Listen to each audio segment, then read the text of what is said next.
The Book of Job. There was a man in the land of Uz whose name was Job.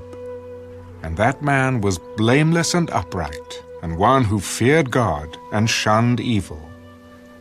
And 7 sons and 3 daughters were born to him.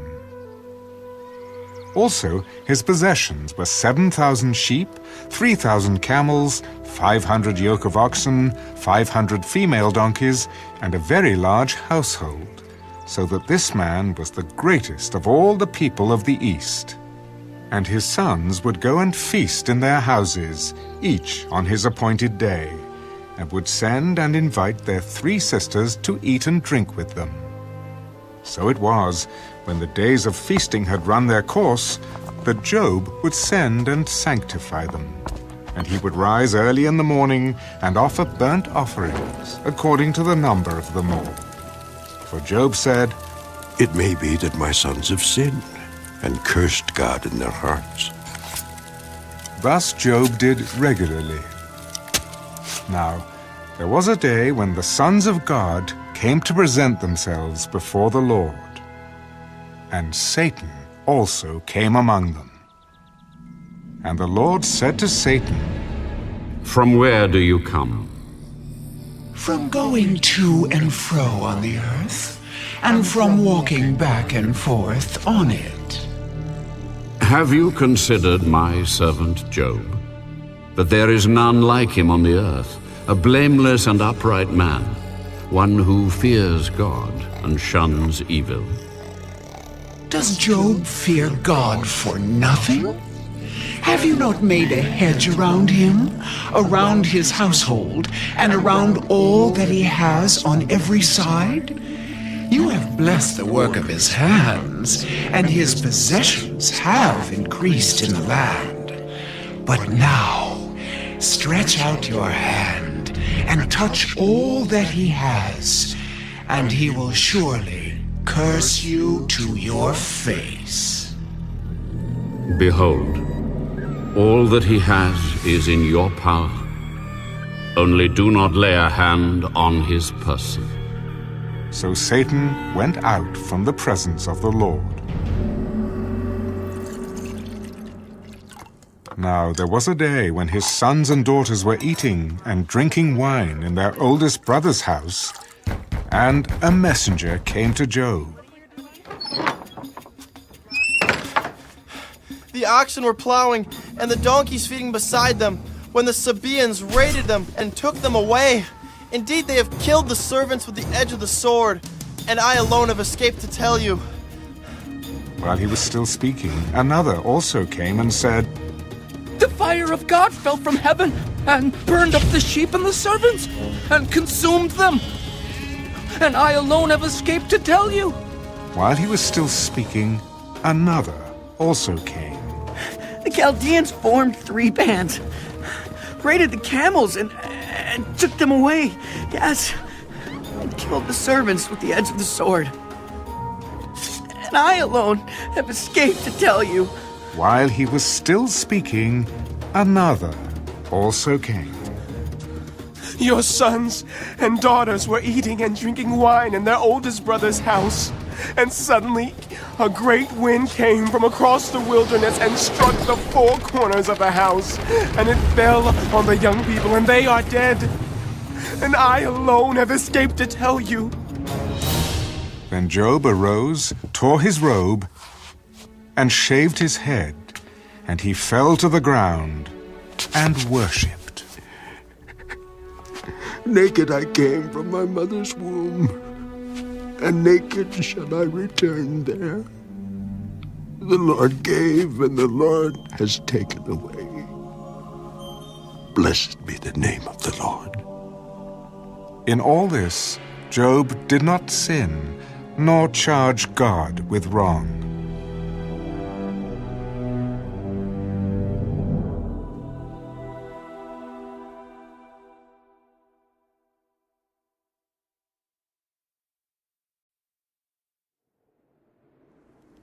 Again, there was a day when the sons of God came to present themselves before the Lord, and Satan came also among them to present himself before the Lord. And the Lord said to Satan, From where do you come? From going to and fro on the earth, and from walking back and forth on it. Have you considered my servant Job? That there is none like him on the earth, a blameless and upright man, one who fears God and shuns evil, and still he holds fast to his integrity. Although you incited me against him to destroy him without cause. Skin for skin. Yes, all that a man has he will give for his life. But stretch out your hand now, and touch his bone and his flesh, and he will surely curse you to your face. Behold, he is in your hand, but spare his life. So Satan went out from the presence of the Lord and struck Job with painful boils from the sole of his foot to the crown of his head. And he took for himself a potsherd with which to scrape himself while he sat in the midst of the ashes. Then his wife said to him, Do you still hold fast to your integrity? Curse God and die. You speak as one of the foolish women speaks. Shall we indeed accept good from God? And shall we not accept adversity? In all this, Job did not sin with his lips. Now, when Job's 3 friends heard of all this adversity that had come upon him, each one came from his own place. Eliphaz the Temanite, Bildad the Shuhite, and Zophar the Naamathite, for they had made an appointment together to come and mourn with him, and to comfort him. And when they raised their eyes from afar, and did not recognize him, they lifted their voices and wept, and each one tore his robe, and sprinkled dust on his head toward heaven. So they sat down with him on the ground 7 days and 7 nights, and no one spoke a word to him, for they saw that his grief was very great.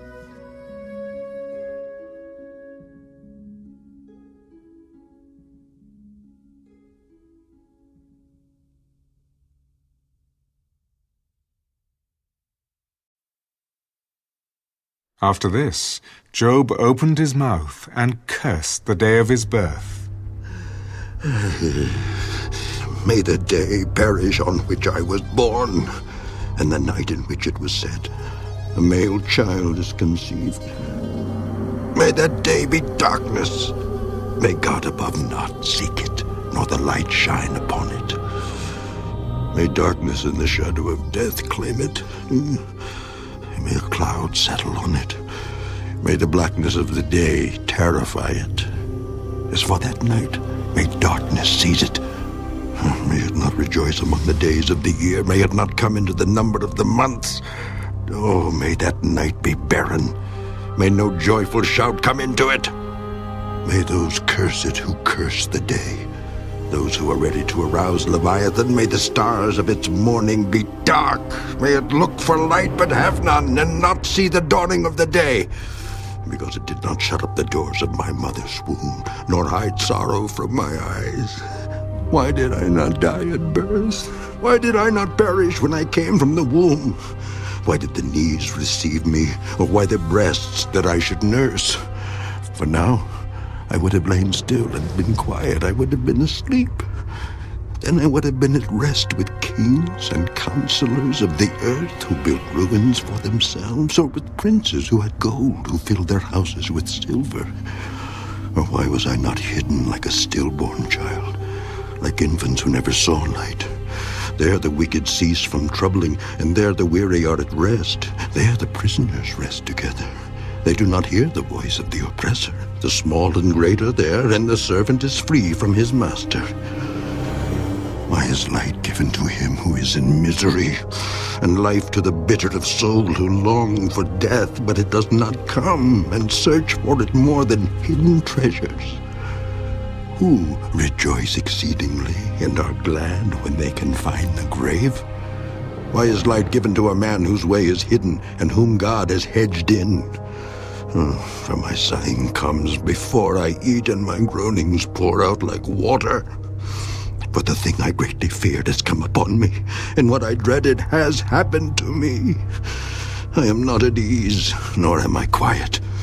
I have no rest, for trouble comes.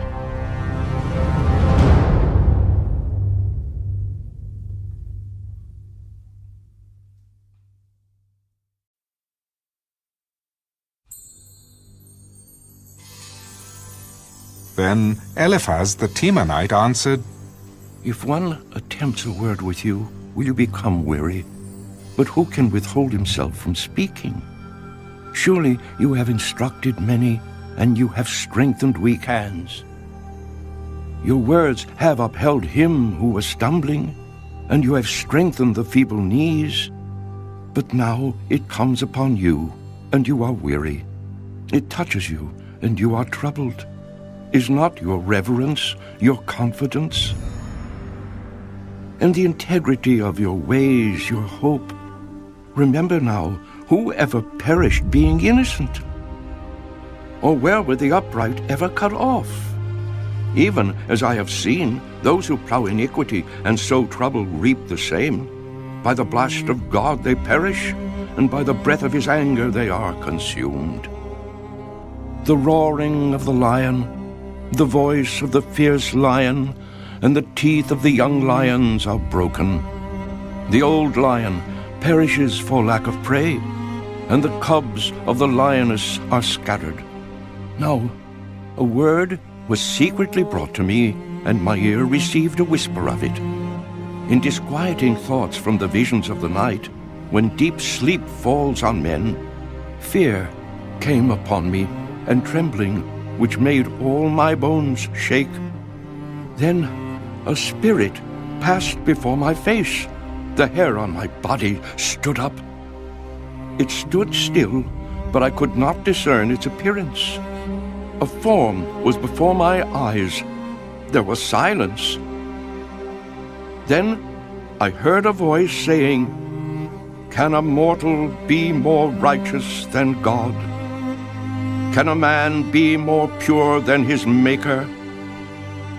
If he puts no trust in his servants, if he charges his angels with error, how much more those who dwell in houses of clay, whose foundation is in the dust, who are crushed before a moth? They are broken in pieces from morning till evening. They perish forever with no one regarding. Does not their own excellence go away? They die even without wisdom.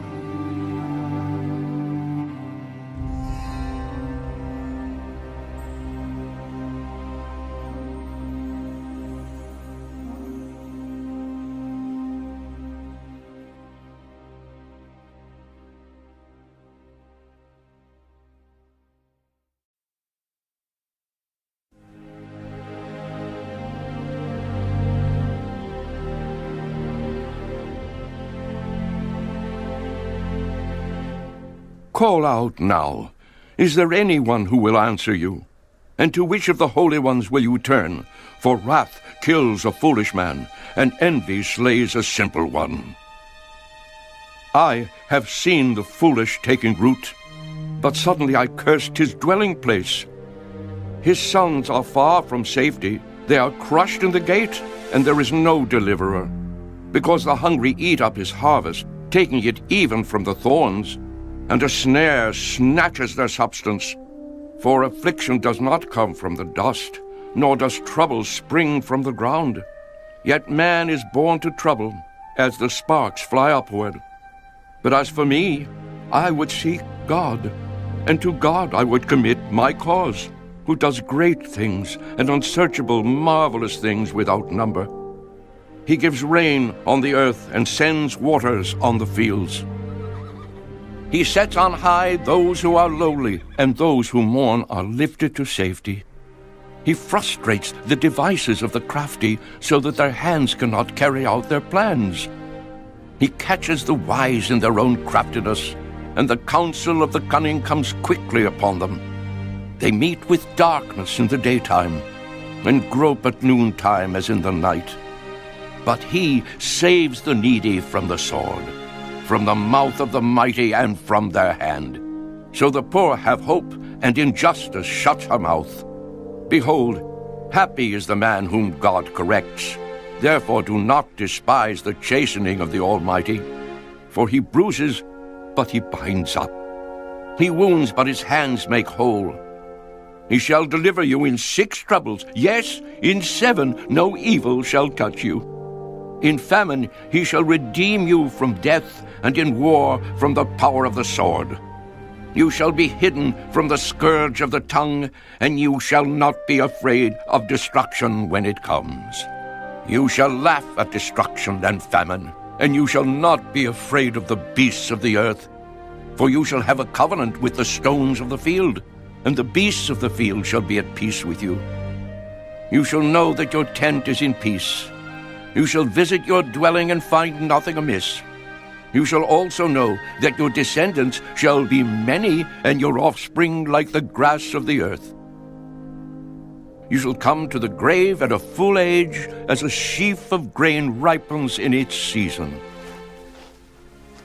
Behold, this we have searched out. It is true. Hear it, and know for yourself.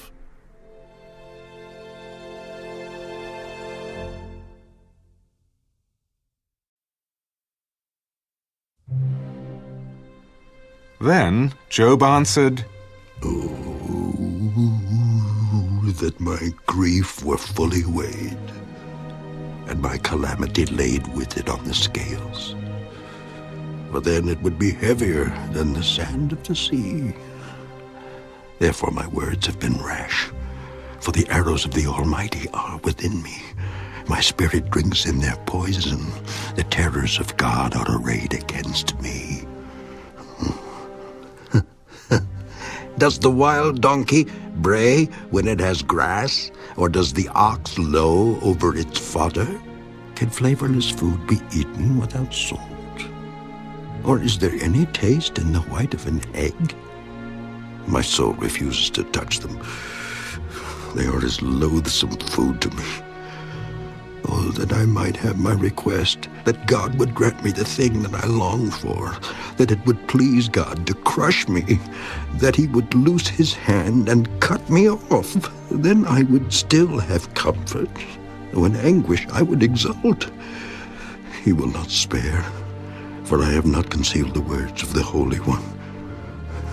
What strength do I have that I should hope?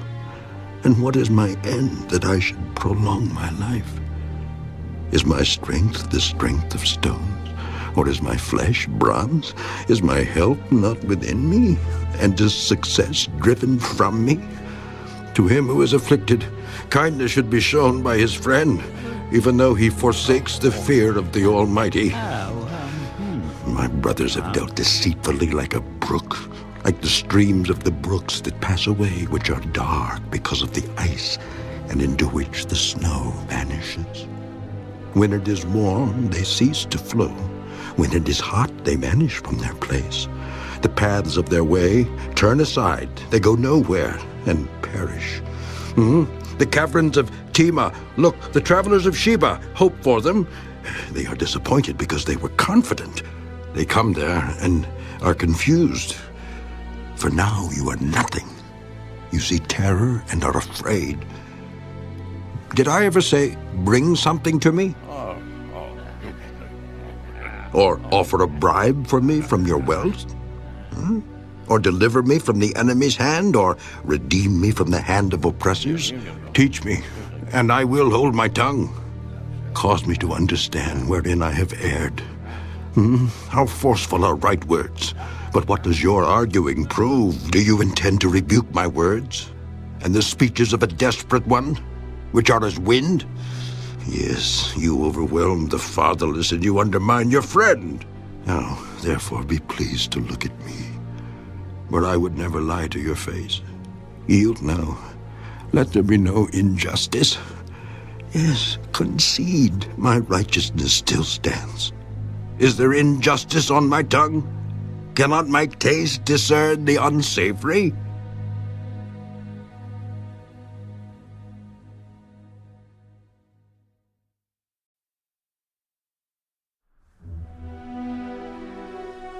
Is there not a time of hard service for man on earth? Are not his days also like the days of a hired man? Like a servant who earnestly desires the shade, and like a hired man who eagerly looks for his wages, so I have been allotted months of futility, and wearisome nights have been appointed to me. When I lie down, I say, when shall I arise, and the night be ended? For I have had my fill of tossing till dawn. My flesh is caked with worms and dust. My skin is cracked and breaks out afresh. My days are swifter than a weaver's shuttle, and are spent without hope. Oh, remember that my life is a breath. My eye will never again see good. The eye of him who sees me will see me no more. While your eyes are upon me, I shall no longer be. As the cloud disappears and vanishes away, so he who goes down to the grave does not come up. He shall never return to his house, nor shall his place know him any more. Therefore I will not restrain my mouth. I will speak in the anguish of my spirit. I will complain in the bitterness of my soul. Am I a sea or a sea serpent that you set a guard over me? When I say my bed will comfort me, my couch will ease my complaint, then you scare me with dreams and terrify me with visions, so that my soul chooses strangling and death rather than my body. I loathe my life. I would not live forever. Let me alone, for my days are but a breath. What is man, that you should exalt him, that you should set your heart on him, that you should visit him every morning and test him every moment? How long? Would you not look away from me and let me alone till I swallow my saliva? Have I sinned? What have I done to you, O watcher of men? Why have you set me as your target so that I am a burden to myself? Why then do you not pardon my transgression and take away my iniquity? But no, I will lie down in the dust, and you will seek me diligently, but I will no longer be.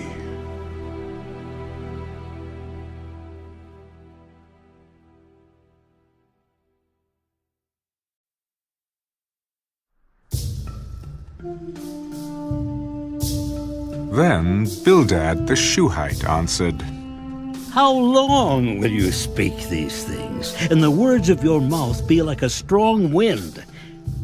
Does God subvert judgment, or does the Almighty pervert justice? If your sons have sinned against him, he has cast them away for their transgression.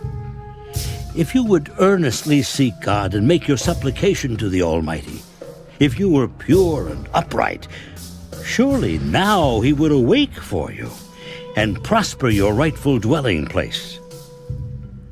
Though your beginning was small, yet your latter end would increase abundantly. For inquire, please, of the former age, and consider the things discovered by their fathers.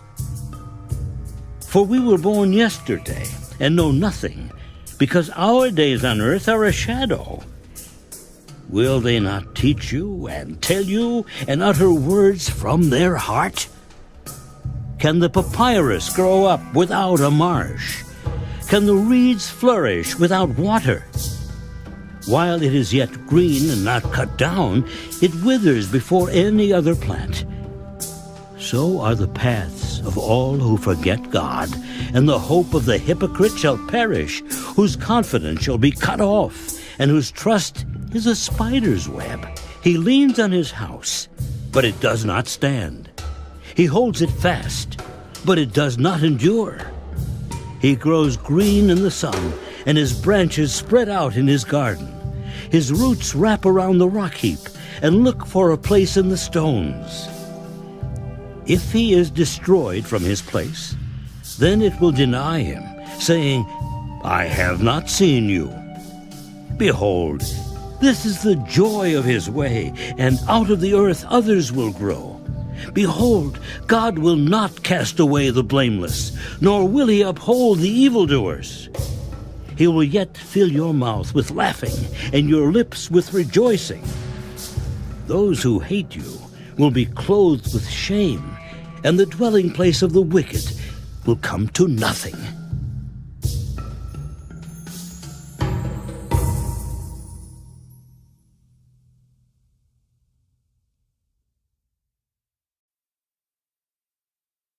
Then Job answered,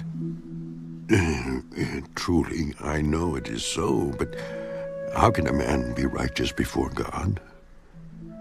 If one wished to contend with him, he could not answer him one time out of 1,000. God is wise in heart and mighty in strength. Who has hardened himself against him and prospered? He removes the mountains, and they do not know when he overturns them in his anger. He shakes the earth out of its place, and its pillars tremble. He commands the sun, and it does not rise. He seals off the stars. He alone spreads out the heavens and treads on the waves of the sea. He made the Bear, Orion, and the Pleiades, and the chambers of the south. He does great things past finding out, yes, wonders without number. If he goes by me, I do not see him. If he moves past, I do not perceive him. If he takes away, who can hinder him? Who can say to him, what are you doing? God will not withdraw his anger. Allies of the proud lie prostrate beneath him.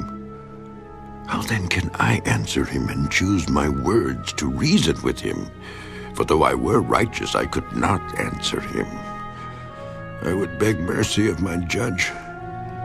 If I called and he answered me, I would not believe that he was listening to my voice. For he crushes me with a tempest and multiplies my wounds without cause. He will not allow me to catch my breath, fills me with bitterness. If it is a matter of strength, indeed he is strong. And if of justice, who will appoint my day in court? Though I were righteous, my own mouth would condemn me. Though I were blameless, it would prove me perverse. I am blameless, yet I do not know myself. I despise my life.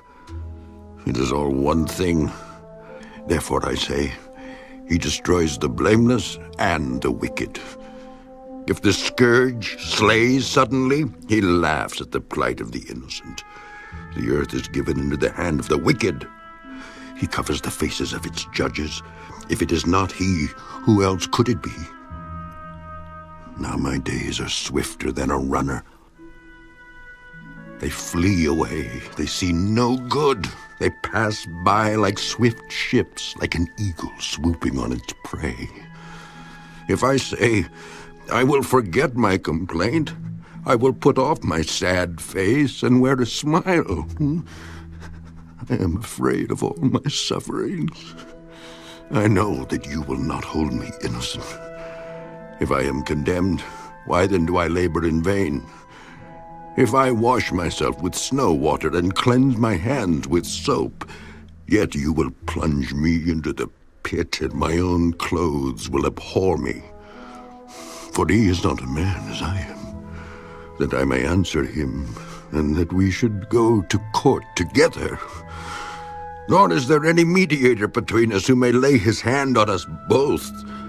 Let him take his rod away from me, and do not let dread of him terrify me. Then I would speak and not fear him. But it is not so with me.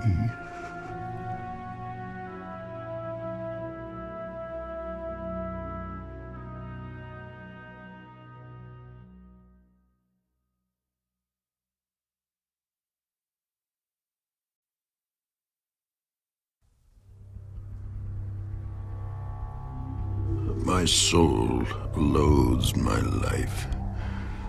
I will give free course to my complaint. I will speak in the bitterness of my soul. I will say to God, do not condemn me. Show me why you contend with me. Does it seem good to you that you should oppress, that you should despise the work of your hands and smile on the counsel of the wicked? Do you have eyes of flesh, or do you see as man sees? Are your days like the days of a mortal man? Are your years like the days of a mighty man? That you should seek for my iniquity and search out my sin, although you know that I am not wicked, and there is no one who can deliver from your hand? Your hands have made me and fashioned me an intricate unity, yet you would destroy me.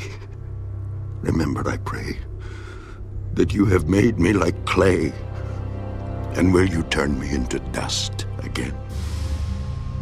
Did you not pour me out like milk and curdle me like cheese, clothe me with skin and flesh, and knit me together with bones and sinews? You have granted me life and favor, and your care has preserved my spirit. And these things you have hidden in your heart. I know that this was with you. If I sin, then you mark me and will not acquit me of my iniquity. If I am wicked, woe to me. Even if I am righteous, I cannot lift up my head. I am full of disgrace. See my misery. If my head is exalted, you hurt me like a fierce lion, and again you show yourself awesome against me. You renew your witnesses against me and increase your indignation toward me. Changes and war are ever with me. Why then have you brought me out of the womb? Oh, that I had perished, and no eye had seen me. I would have been as though I had not been.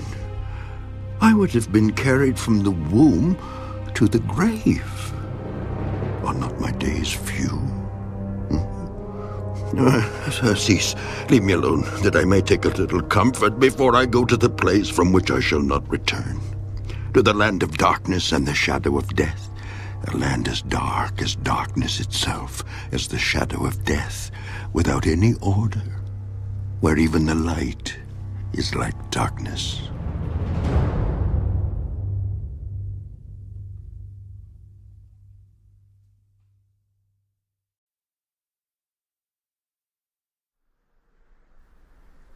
Then Zophar the Naamathite answered, Should not the multitude of words be answered? And should a man full of talk be vindicated? Should your empty talk make men hold their peace? And when you mock, should no one rebuke you? For you have said, My doctrine is pure, and I am clean in your eyes. But oh, that God would speak and open his lips against you, that he would show you the secrets of wisdom, for they would double your prudence. Know therefore that God exacts from you less than your iniquity deserves. Can you search out the deep things of God? Can you find out the limits of the Almighty? They are higher than heaven. What can you do? Deeper than Sheol. What can you know? Their measure is longer than the earth and broader than the sea.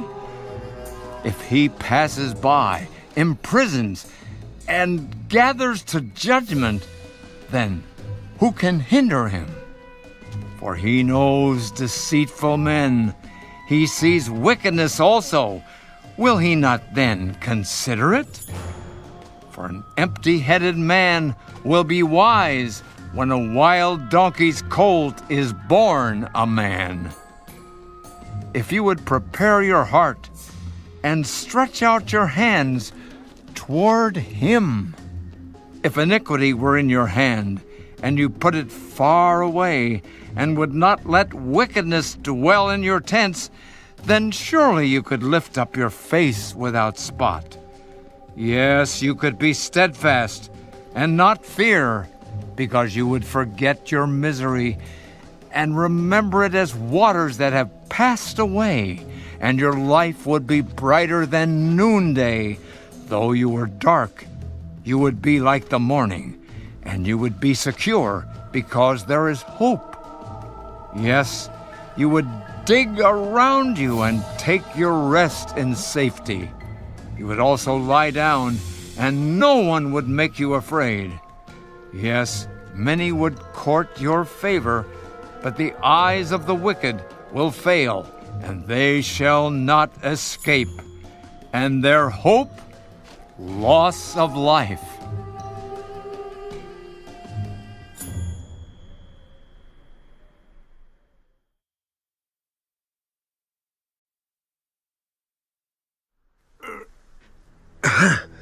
Then Job answered, No doubt you are the people, and wisdom will die with you. But I have understanding as well as you. I am not inferior to you. Indeed, who does not know such things as these? I am one mocked by his friends, who called on God, and he answered him, the just and blameless, who is ridiculed. A lamp is despised in the thought of one who is at ease. It is made ready for those whose feet slip. The tents of robbers prosper, and those who provoke God are secure in what God provides by his hand. But now, ask the beasts, and they will teach you, and the birds of the air, and they will tell you, or speak to the earth, and it will teach you, and the fish of the sea will explain to you. Who among all these does not know that the hand of the Lord has done this, in whose hand is the life of every living thing and the breath of all mankind? Does not the ear test words and the mouth taste its food? Wisdom is with aged men, and with length of days, understanding. With him are wisdom and strength. He has counsel and understanding. If he breaks the thing down, it cannot be rebuilt. If he imprisons a man, there can be no release. If he withholds the waters, they dry up. If he sends them out, they overwhelm the earth. With him are strength and prudence. The deceived and the deceiver are his.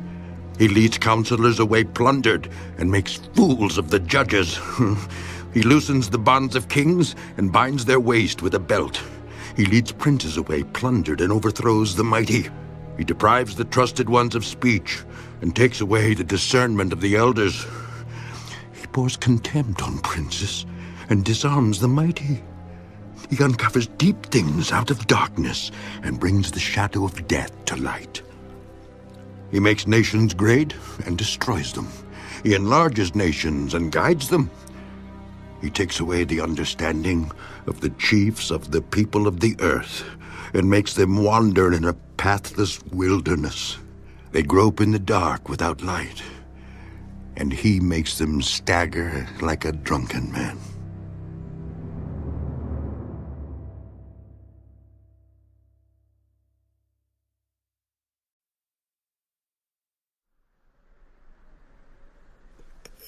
Behold, my eye has seen all this. My ear has heard and understood it. What you know, I also know. I am not inferior to you. But I would speak to the Almighty, and I desire to reason with God. But you, forgers of lies, are all worthless physicians. Oh, that you would be silent, and it would be your wisdom. Now, hear my reasoning, and heed the pleadings of my lips. Will you speak wickedly for God and talk deceitfully for him? Will you show partiality for him? Will you contend for God? Will it be well when he searches you out? Or can you mock him as one mocks a man? He will surely rebuke you if you secretly show partiality. Will not his excellence make you afraid, and the dread of him fall upon you? Your platitudes are proverbs of ashes. Your defenses are defenses of clay. Hold your peace with me, and let me speak. Then let come on me what may. Why do I take my flesh in my teeth, and put my life in my hands? Though he slay me, yet will I trust him. Even so, I will defend my own ways before him. He also shall be my salvation, for a hypocrite could not come before him. Listen carefully to my speech and to my declaration with your ears. See now, I have prepared my case. I know that I shall be vindicated. Who is he who will contend with me? If now I hold my tongue, I perish. Only two things do not do to me, and I will not hide myself from you. Withdraw your hand far from me, and let not the dread of you make me afraid. Then call, and I will answer. Or let me speak, then you respond to me. How many are my iniquities and sins? Make me know my transgression and my sin. Why do you hide your face and regard me as your enemy? Would you frighten a leaf driven to and fro? And will you pursue dry stubble? For you write bitter things against me, and make me inherit the iniquities of my youth. You put my feet in the stocks and watch closely all my paths. You set a limit for the soles of my feet.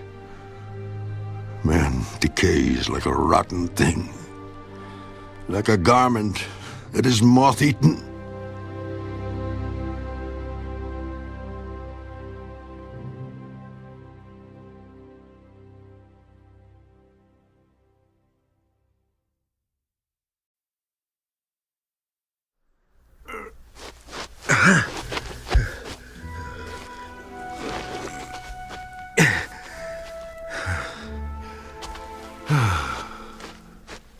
Man who is born of woman is of few days and full of trouble. He comes forth like a flower and fades away. He flees like a shadow and does not continue. And do you open your eyes on such a one and bring me to judgment with yourself? Who can bring a clean thing out of an unclean? No one. Since his days are determined, the number of his months is with you. You have appointed his limit so that he cannot pass. Look away from him that he may rest, till like a hired man he finishes his day. For there is hope for a tree, if it is cut down, that it will sprout again, and that its tender shoots will not cease. Though its root may grow old in the earth, and its stump may die in the ground, yet at the scent of water it will bud and bring forth branches like a plant. But man dies and is laid away. Indeed, he breathes his last, and where is he? As water disappears from the sea, and the river becomes parched and dries up, so man lies down and does not rise. Till the heavens are no more, they will not awake nor be roused from their sleep. Oh, that you would hide me in the grave, that you would conceal me until your wrath is past, that you would appoint me a set time and remember me. If a man dies, shall he live again? All the days of my hard service I will wait till my change comes. You shall call, and I will answer you. You shall desire the work of your hands, for now you number my steps, but do not watch over my sin. My transgression is sealed up in a bag, and you cover my iniquity. But as a mountain falls and crumbles away, and as a rock is moved from its place, as water wears away stones, and as torrents wash away the soil of the earth, so you destroy the hope of man. You prevail forever against him, and he passes on. You change his countenance and send him away.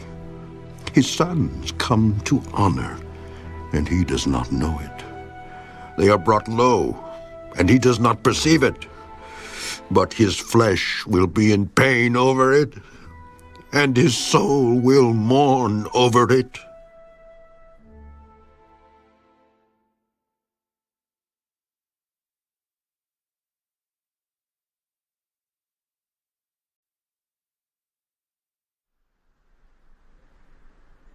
Then Eliphaz the Temanite answered, Should a wise man answer with empty knowledge and fill himself with the east wind?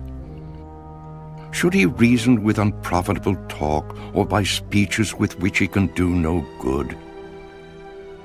Yes, you cast off fear and restrain prayer before God. For your iniquity teaches your mouth, and you choose the tongue of the crafty. Your own mouth condemns you, and not I. Yes, your own lips testify against you. Are you the first man who was born? Or were you made before the hills? Have you heard the counsel of God? Do you limit wisdom to yourself? What do you know that we do not know? What do you understand that is not in us? Both the gray-haired and the aged are among us, much older than your father. Are the consolations of God too small for you, and the words spoken gently with you? Why does your heart carry you away, and what do your eyes wink at, that you turn your spirit against God, and let such words go out of your mouth? What is man that he could be pure? And he who was born of a woman, that he could be righteous?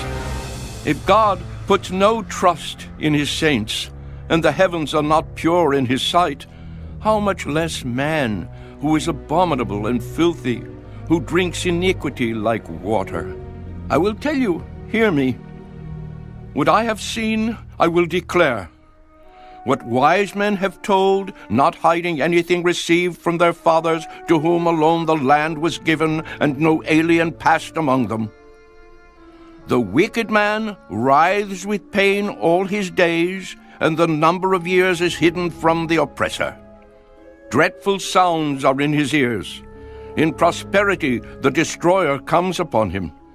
He does not believe that he will return from darkness, for a sword is waiting for him.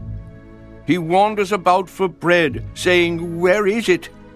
He knows that a day of darkness is ready at his hand. Trouble and anguish make him afraid. They overpower him like a king ready for battle. For he stretches out his hand against God, and acts defiantly against the Almighty, running stubbornly against him with his strong embossed shield.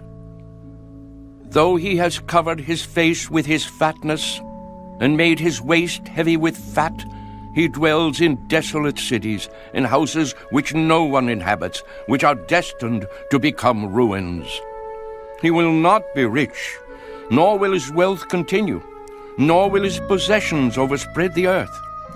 He will not depart from darkness. The flame will dry out his branches, and by the breath of his mouth he will go away. Let him not trust in futile things, deceiving himself, for futility will be his reward. It will be accomplished before his time, and his branch will not be green. He will shake off his unripe grape like a vine, and cast off his blossom like an olive tree. For the company of hypocrites will be barren, and fire will consume the tents of bribery. They conceive trouble and bring forth futility. Their womb prepares deceit.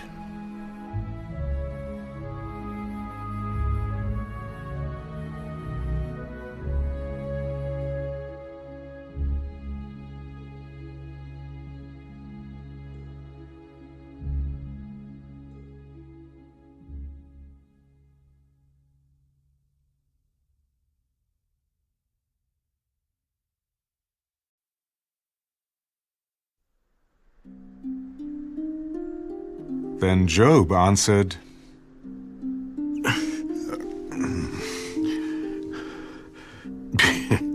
I have heard many such things.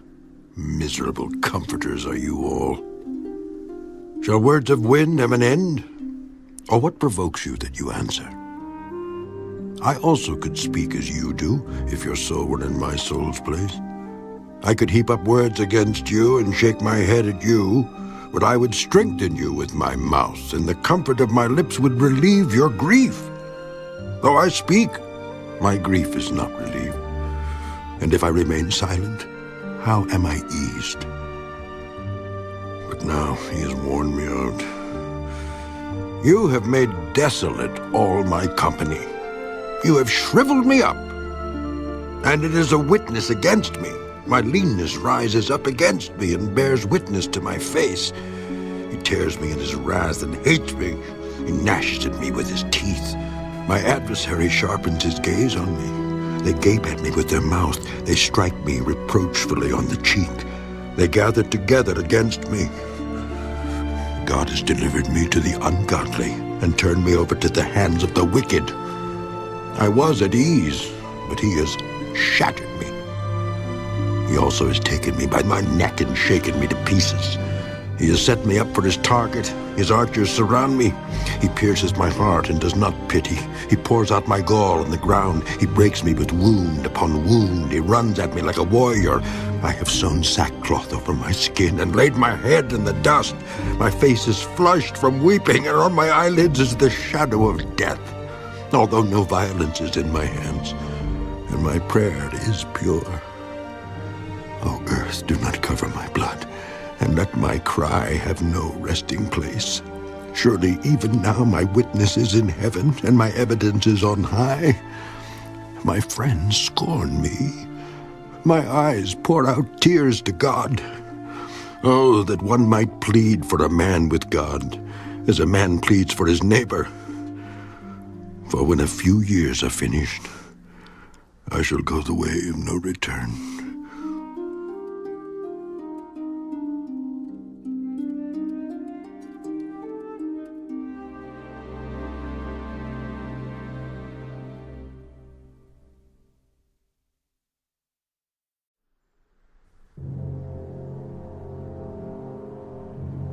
My spirit is broken.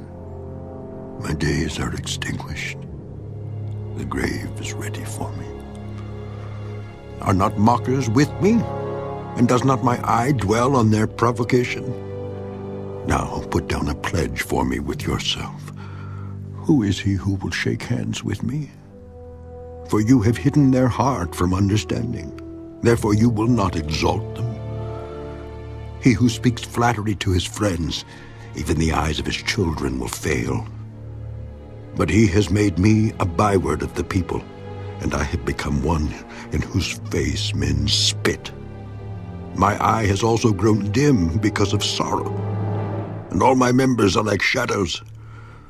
Upright men are astonished at this, and the innocent stirs himself up against the hypocrite. Yet the righteous will hold to his way, and he who has clean hands will be stronger and stronger. But please, come back again, all of you, for I shall not find one wise man among you. My days are past, my purposes are broken off, even the thoughts of my heart. I change the night into day. The light is near, they say, in the face of darkness. If I wait for the grave as my house, if I make my bed in the darkness, if I say to corruption, you are my father, and to the worm, you are my mother and my sister, where then is my hope? As for my hope, who can see it? Will they go down to the gates of Sheol? Shall we have rest together in the dust?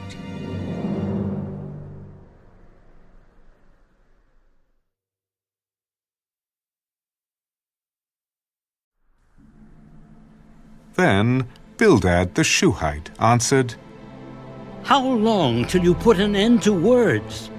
Gain understanding, and afterward we will speak. Why are we counted as beasts and regarded as stupid in your sight? You who tear yourself in anger, shall the earth be forsaken for you? Or shall the rock be removed from its place? The light of the wicked indeed goes out, and the flame of his fire does not shine. The light is dark in his tent, and his lamp beside him is put out. The steps of his strength are shortened, and his own counsel casts him down. For he is cast into a net by his own feet, and he walks into a snare. The net takes him by the heel, and a snare lays hold of him.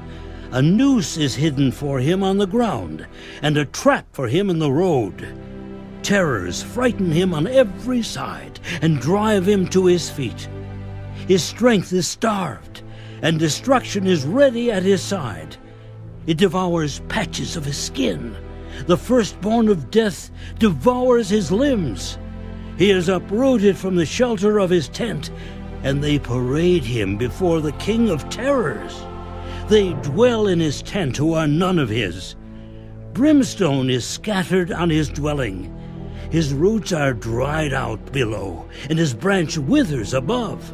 The memory of him perishes from the earth, and he has no name among the renowned. He is driven from light into darkness, and chased out of the world. He has neither son nor posterity among his people, nor any remaining in his dwellings. Those in the west are astonished at his day, and those in the east are frightened. Surely such are the dwellings of the wicked, and this is the place of him who does not know God.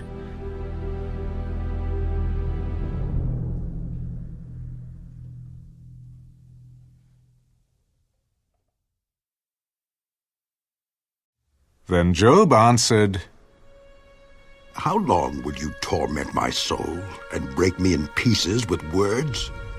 These 10 times you have reproached me. You are not ashamed that you have wronged me. And if indeed I have erred, my error remains with me. If indeed you exalt yourselves against me and plead my disgrace against me, know then that God has wronged me and has surrounded me with his net. If I cry out concerning wrong, I am not heard. If I cry aloud, there is no justice. He has fenced up my way so that I cannot pass, and he has set darkness in my paths. He has stripped me of my glory and taken the crown from my head. He breaks me down on every side, and I am gone. My hope he has uprooted like a tree. He has also kindled his wrath against me, and he counts me as one of his enemies. His troops come together and build up their road against me. They encamp all around my tent. He has removed my brothers far from me, and my acquaintances are completely estranged from me. My relatives have failed, and my close friends have forgotten me. Those who dwell in my house and my maidservants count me as a stranger. I am an alien in their sight. I call my servant, but he gives no answer. I beg him with my mouth. My breath is offensive to my wife, and I am repulsive to the children of my own body. Even young children despise me. I arise and they speak against me. All my close friends abhor me, and those whom I love have turned against me. My bone clings to my skin and to my flesh, and I have escaped by the skin of my teeth. Have pity on me. Have pity on me. Oh, you, my friends, for the hand of God has struck me. Why do you persecute me as God does, and are not satisfied with my flesh? Oh, that my words were written. Oh, that they were inscribed in a book, that they were engraved on a rock with an iron pen and lead, forever. For I know that my Redeemer lives, and he shall stand at last on the earth. And after my skin is destroyed, this I know, that in my flesh I shall see God, whom I shall see for myself, and my eyes shall behold, and not another. How my heart yearns within me. If you should say, how should we persecute him, since the root of the matter is found in me? Be afraid of the sword for yourselves. For wrath brings the punishment of the sword, that you may know there is a judgment.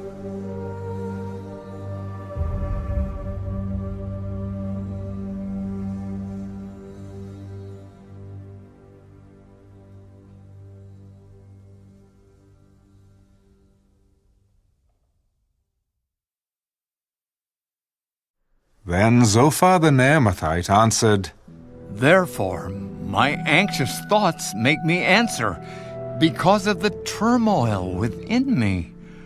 I have heard the rebuke that reproaches me, and the spirit of my understanding causes me to answer. Do you not know this of old, since man was placed on earth, that the triumphing of the wicked is short, and the joy of the hypocrite is but for a moment? Though his haughtiness mounts up to the heavens, and his head reaches to the clouds, yet he will perish forever like his own refuse. Those who have seen him will say, "Where is he?" He will fly away like a dream and not be found. Yes, he will be chased away like a vision of the night. The eye that saw him will see him no more, nor will his place behold him anymore. His children will seek the favor of the poor, and his hands will restore his wealth. His bones are full of his youthful vigor, but it will lie down with him in the dust. Though evil is sweet in his mouth, and he hides it under his tongue, though he spares it and does not forsake it, but still keeps it in his mouth, yet his food in his stomach turns sour. It becomes cobra venom within him. He swallows down riches and vomits them up again. God casts them out of his belly. He will suck the poison of cobras. The viper's tongue will slay him. He will not see the streams, the rivers flowing with honey and cream. He will restore that for which he labored, and will not swallow it down. From the proceeds of business, he will get no enjoyment, for he has oppressed and forsaken the poor. He has violently seized a house which he did not build. Because he knows no quietness in his heart, he will not save anything he desires. Nothing is left for him to eat. Therefore his well-being will not last. In his self-sufficiency, he will be in distress. Every hand of misery will come against him. When he is about to fill his stomach, God will cast on him the fury of his wrath, and will rain it on him while he is eating. He will flee from the iron weapon. A bronze bow will pierce him through. It is drawn and comes out of the body. Yes, the glittering point comes out of his gall. Terrors come upon him. Total darkness is reserved for his treasures. An unfanned fire will consume him. It shall go ill with him who is left in his tent. The heavens will reveal his iniquity, and the earth will rise up against him. The increase of his house will depart, and his goods will flow away in the day of his wrath. This is the portion from God for a wicked man, the heritage appointed to him by God.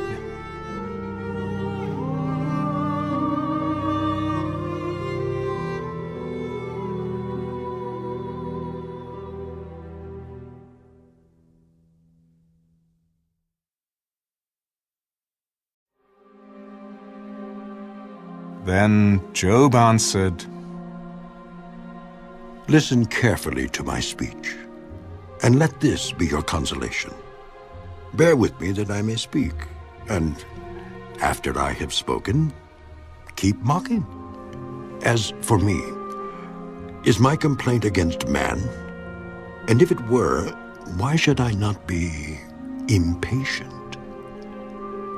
Look at me and be astonished. Put your hand over your mouth. Even when I remember, I am terrified, and trembling takes hold of my flesh. Why do the wicked live and become old? Yes, become mighty in power. Their descendants are established with them in their sight, and their offspring before their eyes. Their houses are safe from fear, neither is the rod of God upon them. Their bull breeds without failure, their cow calves without miscarriage. They send forth their little ones like a flock, and their children dance. They sing to the tambourine and harp, and rejoice to the sound of the flute. They spend their days in wealth, and in a moment go down to the grave. Yet they say to God, "Depart from us, for we do not desire the knowledge of your ways. Who is the Almighty that we should serve him? And what profit do we have if we pray to him?" Indeed, their prosperity is not in their hand. The counsel of the wicked is far from me. How often is the lamp of the wicked put out? How often does their destruction come upon them? The sorrows God distributes in his anger. They are like straw before the wind, and like chaff that a storm carries away. They say, "God lays up one's iniquity for his children. Let him recompense him, that he may know it. Let his eyes see his destruction, and let him drink of the wrath of the Almighty. For what does he care about his household after him, when the number of his months is cut in half?" Can anyone teach God knowledge, since he judges those on high? One dies in his full strength, being wholly at ease and secure. His pails are full of milk, and the marrow of his bones is moist. Another man dies in the bitterness of his soul, never having eaten with pleasure. They lie down alike in the dust, and worms cover them. Look, I know your thoughts and the schemes with which you would wrong me. For you say, "Where is the house of the prince? And where is the tent, the dwelling place of the wicked?" Have you not asked those who travel the road? And do you not know their signs? For the wicked are reserved for the day of doom. They shall be brought out on the day of wrath. Who condemns his way to his face? And who repays him for what he has done? Yet he shall be brought to the grave, and a vigil kept over the tomb. The clods of the valley shall be sweet to him. Everyone shall follow him, as countless have gone before him. How then can you comfort me with empty words, since falsehood remains in your answers?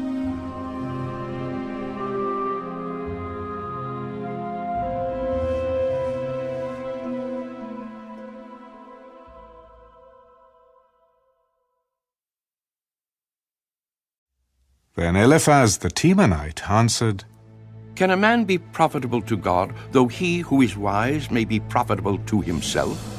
Is it any pleasure to the Almighty that you are righteous?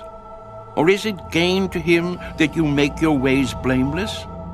Is it because of your fear of him that he corrects you and enters into judgment with you? Is not your wickedness great, and your iniquity without end? For you have taken pleasures from your brother for no reason, and stripped the naked of their clothing. You have not given the weary water to drink, and you have withheld bread from the hungry. But the mighty man possessed the land, and the honorable man dwelt in it.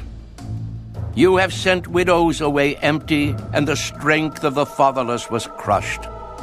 Therefore snares are all around you, and sudden fear troubles you, or darkness so that you cannot see. And an abundance of water covers you. Is not God in the height of heaven?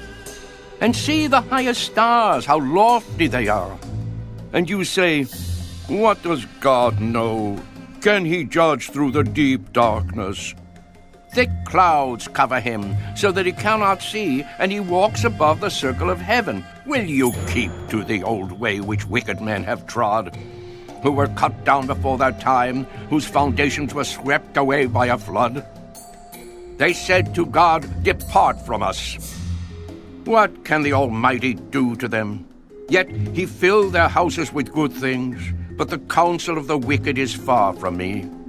The righteous see it and are glad, and the innocent laugh at them. Surely our adversaries are cut down, and the fire consumes their remnant. Now acquaint yourself with him, and be at peace. Thereby good will come to you. Receive, please, instruction from his mouth, and lay up his words in your heart. If you return to the Almighty, you will be built up. You will remove iniquity far from your tents. Then you will lay your gold in the dust, and the gold of Ophir among the stones of the brooks. Yes, the Almighty will be your gold and your precious silver. For then you will have your delight in the Almighty, and lift up your face to God. You will make your prayer to him. He will hear you, and you will pay your vows. You will also declare a thing, and it will be established for you. So light will shine on your ways. When they cast you down and you say exaltation will come, then he will save the humble person. He will even deliver one who is not innocent. Yes, he will be delivered by the purity of your hands.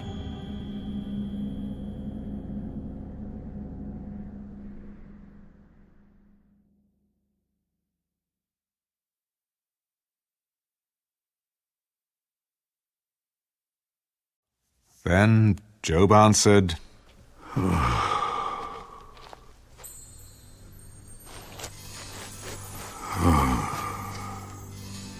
Even today my complaint is bitter. My hand is listless because of my groaning. Oh, that I knew where I might find him, that I might come to his seat. I would present my case before him and fill my mouth with arguments. I would know the words which he would answer me, and understand what he would say to me. Would he contend with me in his great power? No. But he would take note of me. There the upright could reason with him, and I would be delivered forever from my judge. Look, I go forward, but he is not there, and backward, but I cannot perceive him. When he works on the left hand, I cannot behold him. When he turns to the right hand, I cannot see him. But he knows the way that I take. When he has tested me, I shall come forth as gold. My foot is held fast to his steps. I have kept his way and not turned aside. I have not departed from the commandment of his lips. I have treasured the words of his mouth more than my necessary food. But he is unique, and who can make him change? And whatever his soul desires, that he does. For he performs what is appointed for me, and many such things are with him. Therefore, I am terrified at his presence.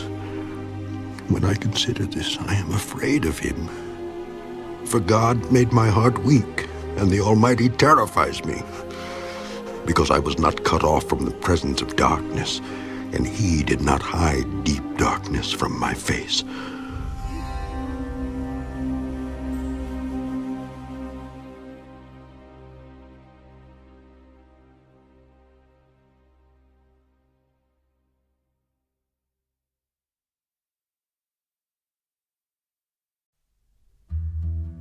Since times are not hidden from the Almighty, why do those who know him see not his days? Some remove landmarks. They seize flocks violently and feed on them. They drive away the donkey of the fatherless. They take the widow's ox as a pledge. They push the needy off the road. All the poor of the land are forced to hide. Indeed, like wild donkeys in the desert, they go out to their work searching for food. The wilderness yields food for them and for their children. They gather their fodder in the field and glean in the vineyard of the wicked. They spend the night naked, without clothing, and have no covering in the cold. They are wet with the showers of the mountains and huddle around the rock for want of shelter. Some snatch the fatherless from the breast and take a pledge from the poor. They cause the poor to go naked without clothing, and they take away the sheaves from the hungry. They press out oil within their walls and tread wine presses, yet suffer thirst. The dying groan in the city, and the souls of the wounded cry out. Yet God does not charge them with wrong. There are those who rebel against the light. They do not know its ways, nor abide in its paths. The murderer rises with the light. He kills the poor and needy, and in the night he is like a thief. The eye of the adulterer waits for the twilight, saying, "No eye will see me," and he disguises his face. In the dark, they break into houses which they mark for themselves in the daytime. They do not know the light, for the morning is the same to them as the shadow of death. If someone recognizes them, they are in the terrors of the shadow of death. They should be swift on the face of the waters. Their portion should be cursed in the earth, so that no one would turn into the way of their vineyards. As drought and heat consume the snow waters, so the grave consumes those who have sinned. The womb should forget him. The worm should feed sweetly on him. He should be remembered no more, and wickedness should be broken like a tree. For he preys on the barren who do not bear, and does no good for the widow. But God draws the mighty away with his power. He rises up, but no man is short of life. He gives them security, and they rely on it. Yet his eyes are on their ways. They are exalted for a little while, then they are gone. They are brought low. They are taken out of the way like all others. They dry out like the heads of grain. Now, if it is not so, who will prove me a liar and make my speech worth nothing?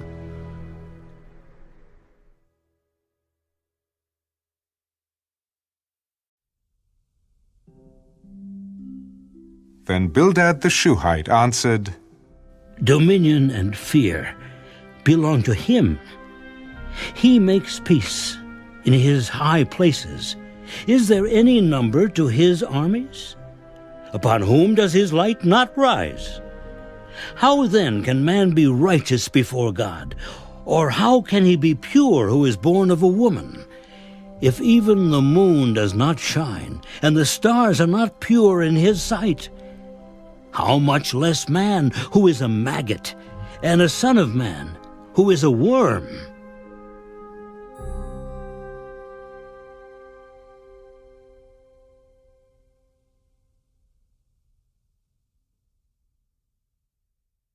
But Job answered, How have you helped him who is without power?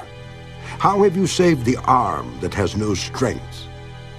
How have you counseled one who has no wisdom? And how have you declared sound advice to many? To whom have you uttered words, and whose spirit came from you? The dead tremble, those under the waters and those inhabiting them. Sheol is naked before him, and destruction has no covering. He stretches out the north over empty space. He hangs the earth on nothing. He binds up the water in his thick clouds, yet the clouds are not broken under it. He covers the face of his throne and spreads his cloud over it. He drew a circular horizon on the face of the waters, at the boundary of light and darkness. The pillars of heaven tremble and are astonished at his rebuke. He stirs up the sea with his power, and by his understanding he breaks up the storm. By his spirit he adorned the heavens. His hand pierced the fleeing serpent. Indeed, these are the mere edges of his ways, and how small a whisper we hear of him.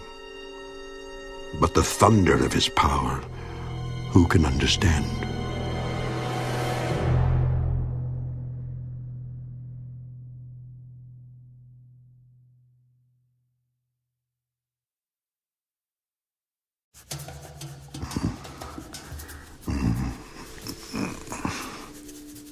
As God lives, who has taken away my justice, and the Almighty, who has made my soul bitter, as long as my breath is in me and the breath of God is in my nostrils, my lips will not speak wickedness, nor my tongue utter deceit.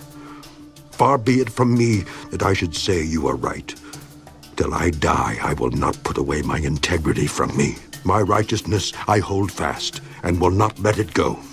My heart shall not reproach me as long as I live. May my enemy be like the wicked, and he who rises up against me like the unrighteous. For what is the hope of the hypocrite, though he may gain much if God takes away his life?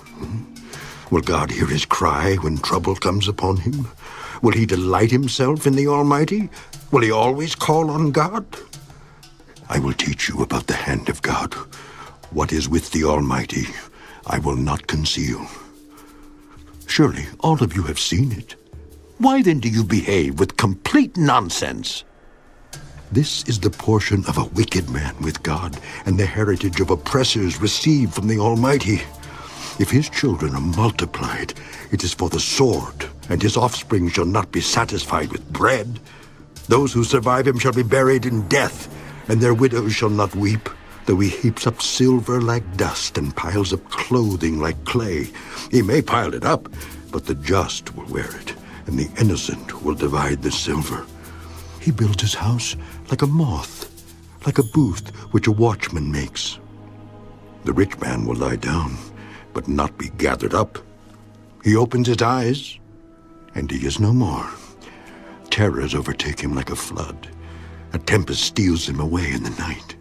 The east wind carries him away, and he is gone. It sweeps him out of his place. It hurls against him and does not spare. He flees desperately from its power. Men shall clap their hands at him, and shall hiss him out of his place.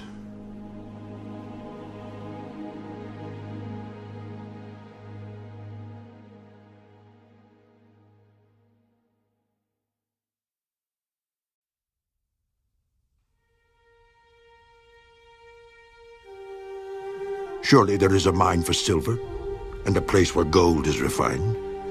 Iron is taken from the earth, and copper is smelted from ore. Man puts an end to darkness, and searches every recess for ore in the darkness and the shadow of death. He breaks open a shaft away from people. In places forgotten by feet, they hang far away from men. They swing to and fro. As for the earth, from it comes bread, but underneath it is turned up as by fire. Its stones are the source of sapphires, and it contains gold dust. That path no bird knows, nor has the falcon's eye seen it. The proud lions have not trodden it, nor has the fierce lion passed over it. He puts his hand on the flint. He overturns the mountains at the roots. He cuts out channels in the rocks, and his eye sees every precious thing. He dams up the streams from trickling. What is hidden he brings forth to light. But where can wisdom be found? And where is the place of understanding? Man does not know its value, nor is it found in the land of the living. The deep says, "It is not in me," and the sea says, "It is not with me." It cannot be purchased for gold, nor can silver be weighed for its price. It cannot be valued in the gold of Ophir, in precious onyx or sapphire. Neither gold nor crystal can equal it, nor can it be exchanged for jewelry of fine gold. No mention shall be made of coral or quartz, for the price of wisdom is above rubies. The topaz of Ethiopia cannot equal it, nor can it be valued in pure gold. From where, then, does wisdom come? And where is the place of understanding? It is hidden from the eyes of all living, and concealed from the birds of the air. Destruction and death say, "We have heard a report about it with our ears." God understands its way, and he knows its place For he looks to the ends of the earth and sees under the whole heavens, to establish a weight for the wind and apportion the waters by measure. When he made a law for the rain and a path for the thunderbolt, then he saw wisdom and declared it. He prepared it indeed, he searched it out. And to man he said, Behold, the fear of the Lord, that is wisdom. And to depart from evil is understanding.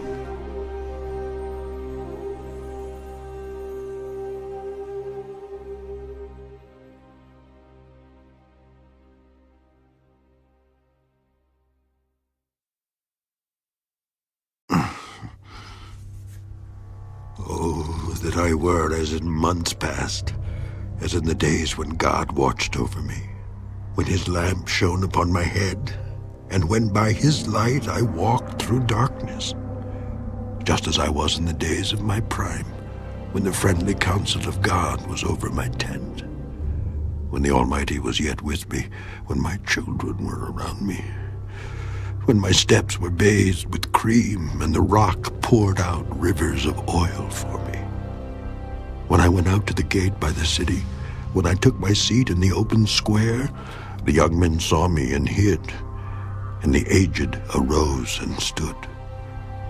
The princes refrained from talking and put their hand on their mouths. The voice of nobles was hushed, and their tongues stuck to the roof of their mouths. When the ear heard, then it blessed me, and when the eye saw, then it approved me, because I delivered the poor who cried out, the fatherless and the one who had no helper. The blessing of a perishing man came upon me, and I caused the widow's heart to sing for joy. I put on righteousness, and it clothed me. My justice was like a robe and a turban. I was eyes to the blind, and I was feet to the lame. I was a father to the poor, and I searched out the case that I did not know. I broke the fangs of the wicked, and plucked the victim from his teeth. Then I said, I shall die in my nest, and multiply my days as the sand. My root is spread out to the waters, and the dew lies all night on my branch. My glory is fresh within me, and my bow is renewed in my hand. Men listened to me and waited, and kept silence for my counsel. After my words, they did not speak again, and my speech settled on them as dew. They waited for me as for the rain, and they opened their mouth wide as for the spring rain. If I mocked at them, they did not believe it, and the light of my countenance they did not cast down. I chose the way for them, and sat as chief. So I dwelt as a king in the army, as one who comforts mourners.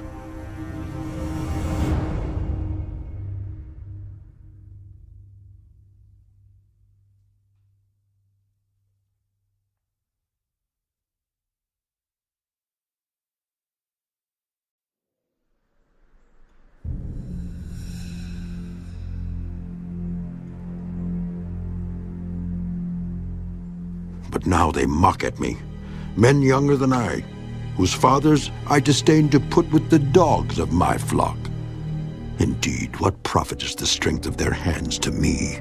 Their vigor has perished. They are gaunt from want and famine, fleeing late to the wilderness, desolate and waste, to pluck mallow by the bushes and broom tree roots for their food.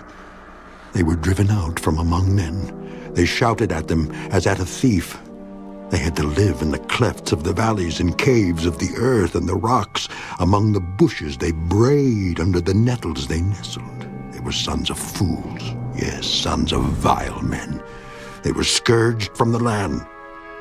And now I am their taunting song. Yes, I am their byword. They abhor me. They keep far from me. They do not hesitate to spit in my face. Because he has loosed my bowstring and afflicted me, they have cast off restraint before me. At my right hand the rabble arises. They push away my feet, and they raise against me their ways of destruction. They break up my path. They promote my calamity. They have no helper. They come as broad breakers. Under the ruinous storm they roll along. Terrors are turned upon me. They pursue my honor as the wind, and my prosperity has passed like a cloud. And now my soul is poured out because of my plight. The days of affliction take hold of me. My bones are pierced in me at night, and my gnawing pains take no rest. By great force my garment is disfigured. It binds me about as the collar of my coat. He has cast me into the mire, and I have become like dust and ashes. I cry out to you, but you do not answer me. I stand up, and you regard me, but you have become cruel to me. With the strength of your hand you oppose me. You lift me up to the wind and cause me to ride on it. You spoil my success, for I know that you will bring me to death, and to the house appointed for all living. Surely he would not stretch out his hand against a heap of ruins if they cry out when he destroys it. Have I not wept for him who is in trouble? Has not my soul grieved for the poor? But when I looked for good, evil came to me. And when I waited for light, then came darkness. My heart is in turmoil and cannot rest. Days of affliction confront me. I go about mourning, but not in the sun. I stand up in the assembly and cry out for help.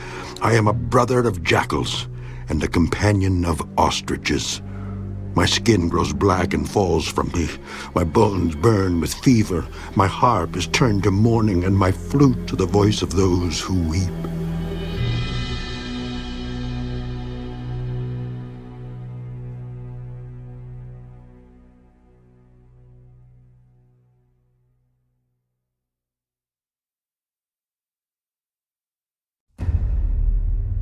I have made a covenant with my eyes. Why then should I look upon a young woman? For what is the allotment of God from above, and the inheritance of the Almighty from on high? Is it not destruction for the wicked, and disaster for the workers of iniquity? Does he not see my ways and count all my steps?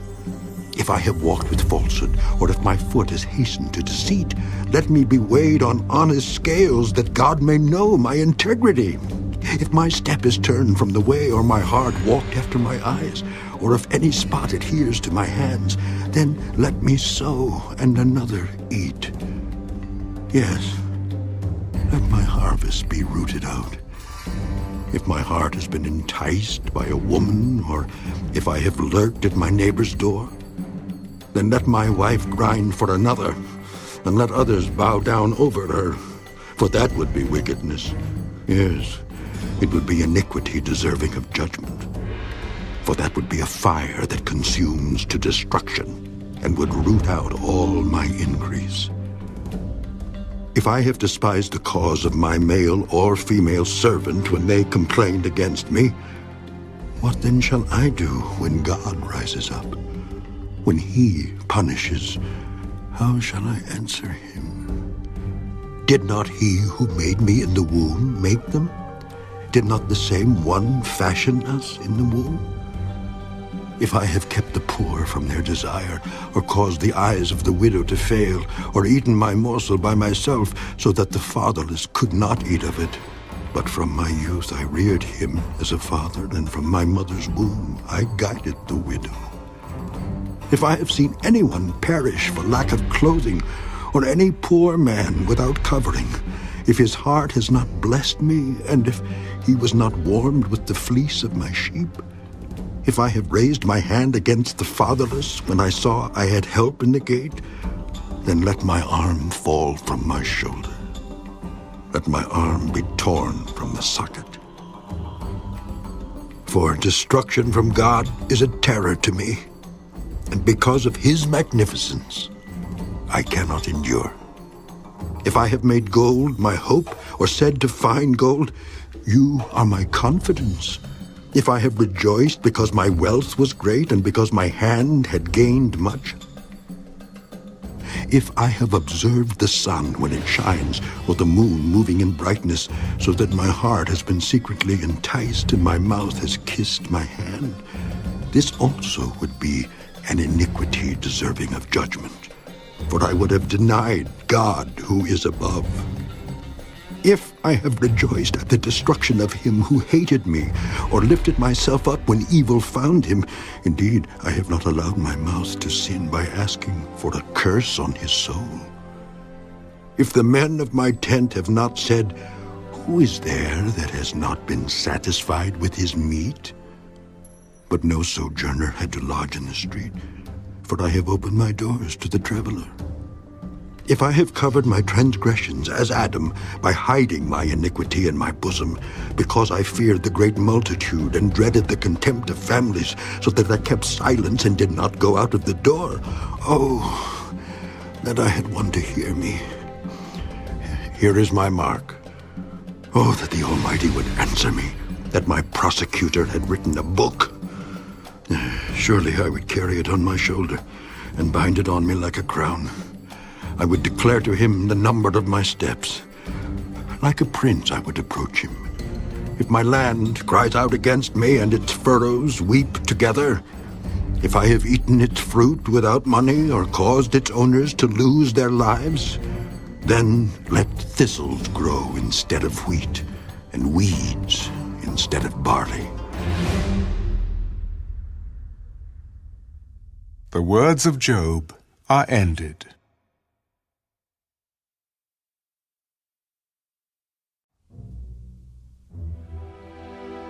So these 3 men ceased answering Job, because he was righteous in his own eyes.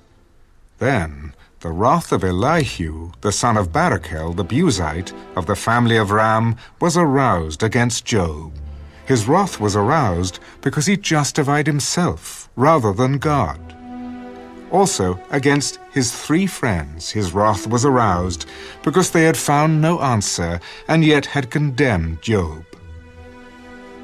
Now, because they were years older than he, Elihu had waited to speak to Job. When Elihu saw that there was no answer in the mouth of these 3 men, his wrath was aroused.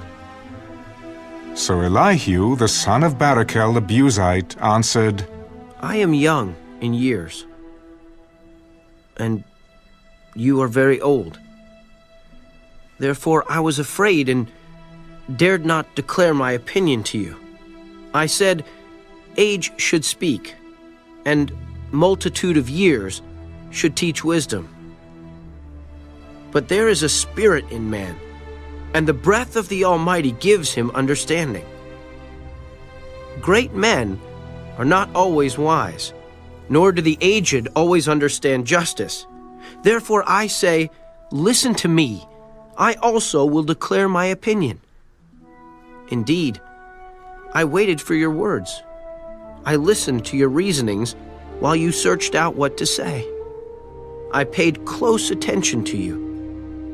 And surely, not one of you convinced Job or answered his words. Lest you say, we have found wisdom. God will vanquish him, not man. Now, he has not directed his words against me, so I will not answer him with your words. They are dismayed and answer no more. Words escape them. And I have waited because they did not speak, because they stood still and answered no more. I also will answer my part. I too will declare my opinion, for I am full of words. The spirit within me compels me. Indeed, my belly is like wine that has no vent. It is ready to burst like new wineskins. I will speak that I may find relief. I must open my lips and answer. And let me not, I pray, show partiality to anyone, nor let me flatter any man. For I do not know how to flatter, else my Maker would soon take me away.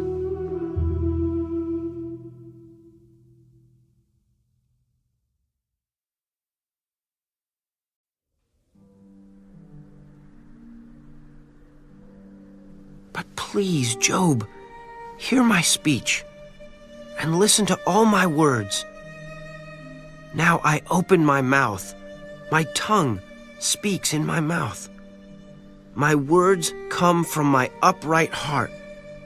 My lips utter pure knowledge. The Spirit of God has made me, and the breath of the Almighty gives me life. If you can answer me, set your words in order before me. Take your stand. Truly, I am as your spokesman before God. I also have been formed out of clay. Surely no fear of me will terrify you, nor will my hand be heavy on you. Surely you have spoken in my hearing, and I have heard the sound of your words, saying, I am pure, without transgression. I am innocent, and there is no iniquity in me. Yet he finds occasions against me. He counts me as his enemy. He puts my feet in the stocks. He watches all my paths. Look, in this you are not righteous. I will answer you, for God is greater than man. Why do you contend with him? For he does not give an accounting of any of his words. For God may speak in one way or in another, yet man does not perceive it.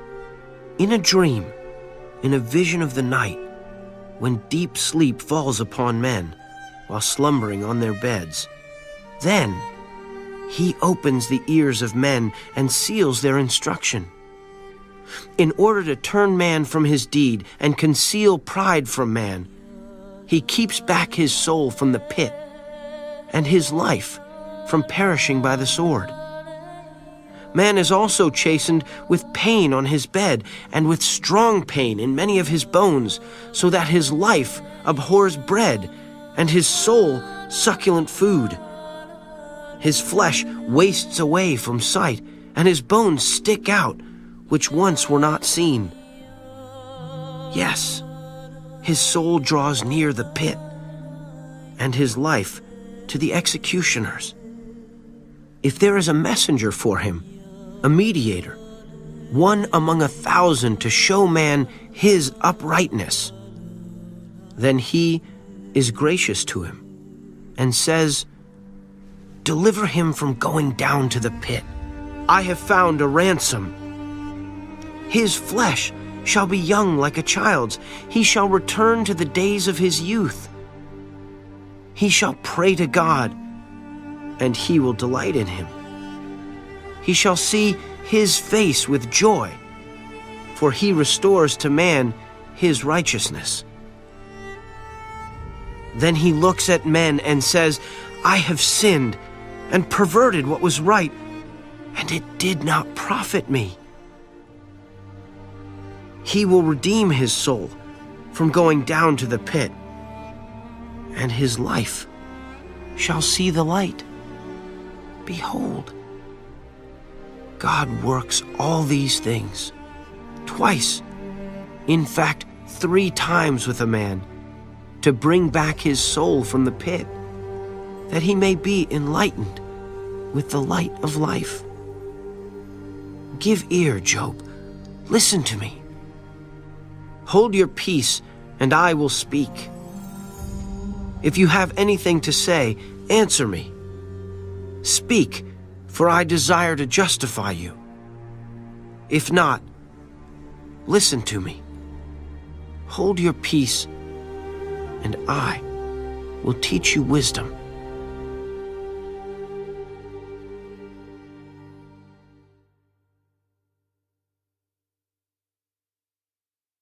Elihu further answered, Hear my words, you wise men. Give ear to me, you who have knowledge. For the ear tests words as the palate tastes food. Let us choose justice for ourselves. Let us know among ourselves what is good. For Job has said, I am righteous, but God has taken away my justice. Should I lie concerning my right? My wound is incurable, though I am without transgression. What man is like Job, who drinks scorn like water, who goes in company with the workers of iniquity and walks with wicked men. For he has said, it profits a man nothing that he should delight in God. Therefore listen to me, you men of understanding. Far be it from God to do wickedness, and from the Almighty to commit iniquity. For he repays man according to his work, and makes man to find a reward according to his way. Surely, God will never do wickedly, nor will the Almighty pervert justice. Who gave him charge over the earth? Or who appointed him over the whole world? If he should set his heart on it, if he should gather to himself his spirit and his breath, all flesh would perish together, and man would return to dust. If you have understanding, hear this. Listen to the sound of my words. Should one who hates justice govern? Will you condemn him who is most just? Is it fitting to say to a king, you are worthless, and to nobles, you are wicked?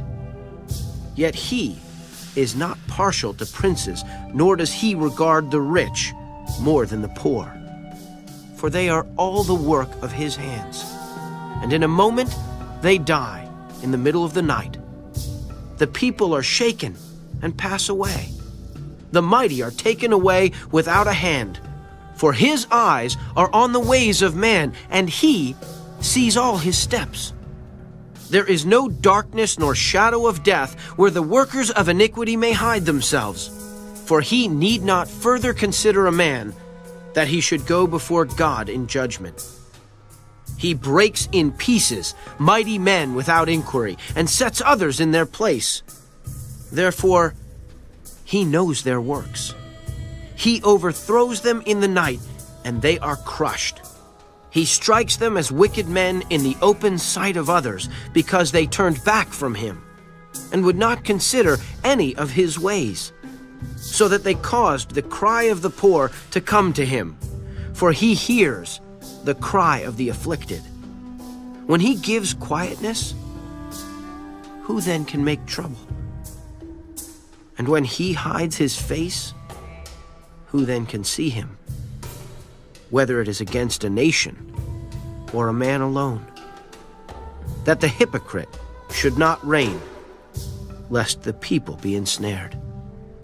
For has anyone said to God, I have borne chastening, I will offend no more. Teach me what I do not see. If I have done iniquity, I will do no more. Should he repay it according to your terms just because you disavow it? You must choose and not I. Therefore speak what you know. Men of understanding say to me, wise men who listen to me. Job speaks without knowledge, his words are without wisdom. Oh, that Job were tried to the utmost, because his answers are like those of wicked men. For he adds rebellion to his sin. He claps his hands among us and multiplies his words against God.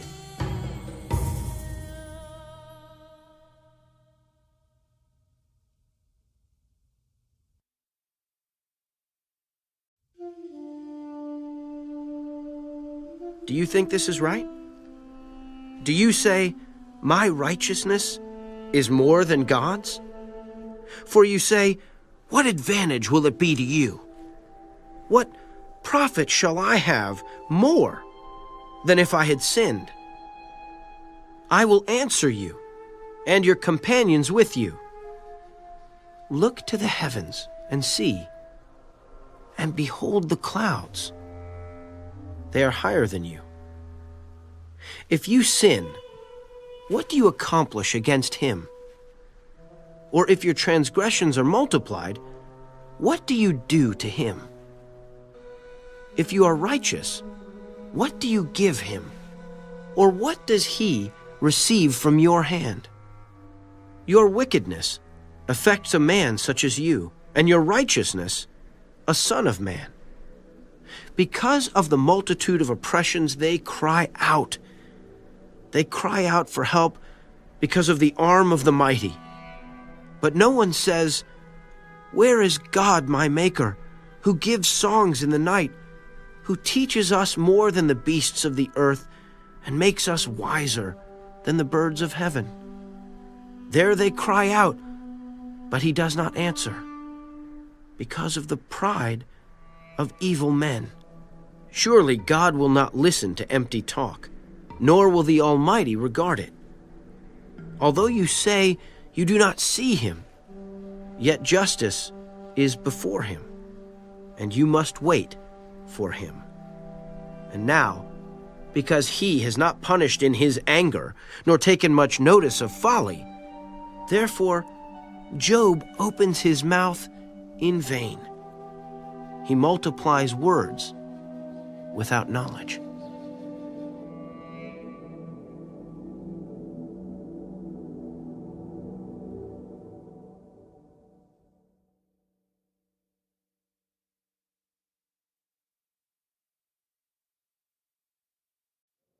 Elihu also proceeded and said, Bear with me a little, and I will show you that there are yet words to speak on God's behalf.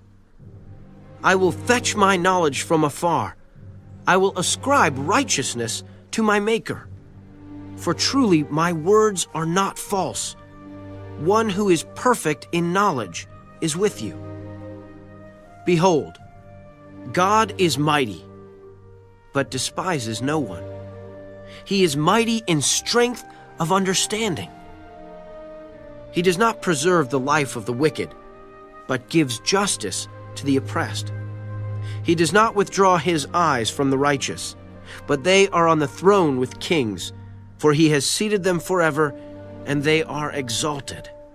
And if they are bound in fetters, held in the cords of affliction, then he tells them their work and their transgressions, that they have acted defiantly. He also opens their ear to instruction and commands that they turn from iniquity. If they obey and serve him, they shall spend their days in prosperity and their years in pleasures. But if they do not obey, they shall perish by the sword, and they shall die without knowledge. But the hypocrites in heart store up wrath. They do not cry for help when he binds them. They die in youth, and their life ends among the perverted persons. He delivers the poor in their affliction and opens their ears in oppression. Indeed, he would have brought you out of dire distress into a broad place where there is no restraint, and what is set on your table would be full of richness. But you are filled with the judgment due the wicked. Judgment and justice take hold of you. Because there is wrath, beware lest he take you away with one blow, for a large ransom would not help you avoid it. Will your riches or all the mighty forces keep you from distress? Do not desire the night when people are cut off in their place. Take heed. Do not turn to iniquity, for you have chosen this rather than affliction. Behold, God is exalted by his power. Who teaches like him? Who has assigned him his way, or who has said, you have done wrong? Remember to magnify his work, of which men have sung. Everyone has seen it. Man looks on it from afar. Behold, God is great, and we do not know him. Nor can the number of his years be discovered. For he draws up drops of water, which distill as rain from the mist, which the clouds drop down and pour abundantly on man. Indeed, can anyone understand the spreading of clouds, the thunder from his canopy? Look, he scatters his light upon it and covers the depths of the sea. For by these he judges the peoples. He gives food in abundance. He covers his hands with lightning and commands it to strike. His thunder declares it, the cattle also, concerning the rising storm.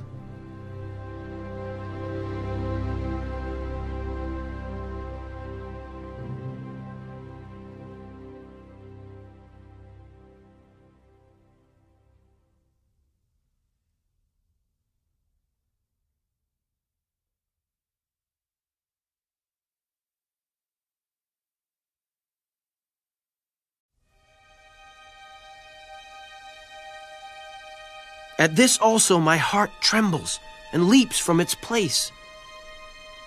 Hear attentively the thunder of his voice and the rumbling that comes from his mouth. He sends it forth under the whole heaven, his lightning to the ends of the earth. After it, a voice roars. He thunders with his majestic voice, and he does not restrain them when his voice is heard. God thunders marvelously with his voice. He does great things which we cannot comprehend. For he says to the snow, "Fall on the earth." Likewise, to the gentle rain and the heavy rain of his strength, he seals the hand of every man, that all men may know his work. The beasts go into dens and remain in their lairs. From the chamber of the south comes the whirlwind, and cold from the scattering winds of the north. By the breath of God, ice is given, and the broad waters are frozen. Also with moisture, he saturates the thick clouds. He scatters his bright clouds, and they swirl about, being turned by his guidance, that they may do whatever he commands them on the face of the whole earth. He causes it to come, whether for correction, or for his land, or for mercy. Listen to this, O Job. Stand still and consider the wondrous works of God. Do you know when God dispatches them and causes the light of his cloud to shine? Do you know how the clouds are balanced? Those wondrous works of him who is perfect in knowledge. Why are your garments hot when he quiets the earth by the south wind? With him have you spread out the skies, strong as a cast metal mirror? Teach us what we should say to him, for we can prepare nothing because of the darkness. Should he be told that I wish to speak? If a man were to speak, surely he would be swallowed up. Even now, men cannot look at the light when it is bright in the skies, when the wind has passed and cleared them. He comes from the north as golden splendor. With God is awesome majesty. As for the Almighty, we cannot find him. He is excellent in power, in judgment, and abundant justice. He does not oppress. Therefore, men fear him. He shows no partiality to any who are wise of heart.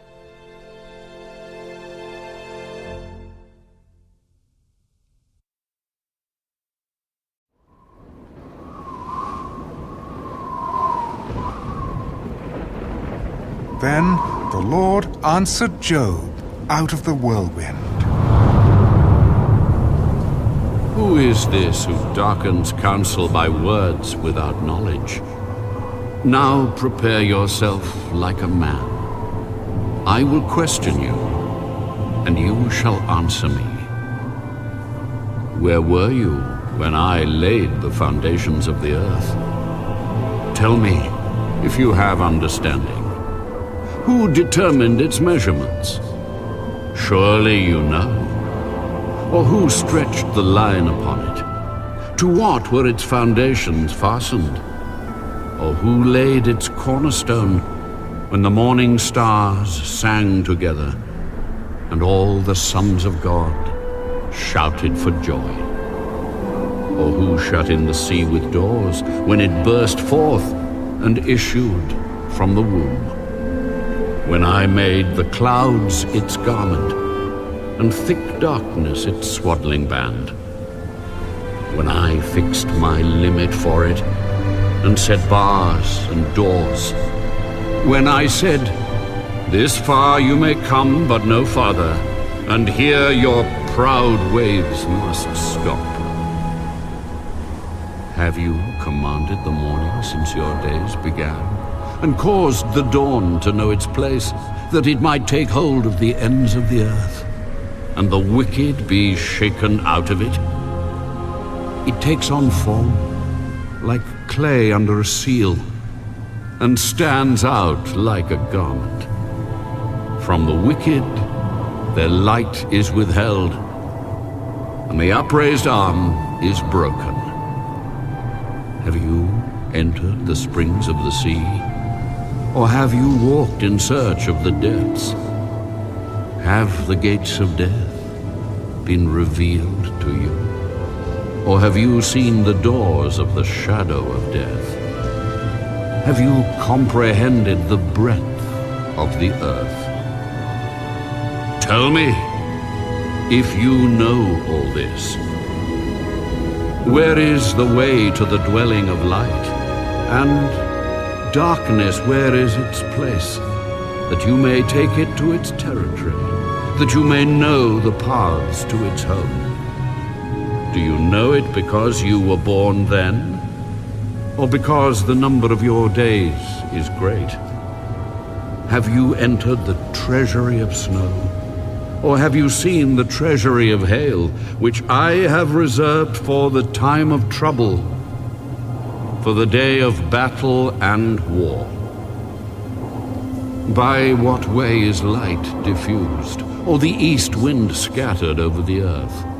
Who has divided a channel for the overflowing water, or a path for the thunderbolt to cause it to rain on a land where there is no one, a wilderness in which there is no man, to satisfy the desolate waste, and cause to spring forth the growth of tender grass? Has the rain a father? Or who has begotten the drops of dew? From whose womb comes the ice, and the frost of heaven? Who gives it birth? The waters harden like stone, and the surface of the deep is frozen. Can you bind the cluster of the Pleiades, or loose the belt of Orion? Can you bring out Mazzaroth in its season? Or can you guide the great bear with its cubs? Do you know the ordinances of the heavens? Can you set their dominion over the earth? Can you lift up your voice to the clouds, that an abundance of water may cover you? Can you send out lightnings, that they may go and say to you, "Here we are"? Who has put wisdom in the mind, or who has given understanding to the heart? Who can number the clouds by wisdom? Or who can pour out the bottles of heaven when the dust hardens in clumps and the clods cling together? Can you hunt the prey for the lion, or satisfy the appetite of the young lions when they crouch in their dens or lurk in their lairs to lie in wait? Who provides food for the raven when its young ones cry to God and wander about for lack of food?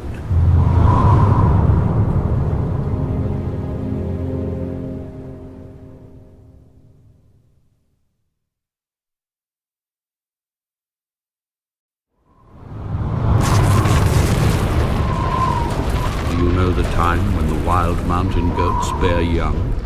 Or can you mark when the deer gives birth? Can you number the months that they fulfill? Or do you know the time when they bear young? They bow down, they bring forth their young, they deliver their offspring. Their young ones are healthy, they grow strong with grain, they depart and do not return to them. Who set the wild donkey free? Who loosed the bonds of the onager, whose home I have made the wilderness, and the barren land his dwelling? He scorns the tumult of the city.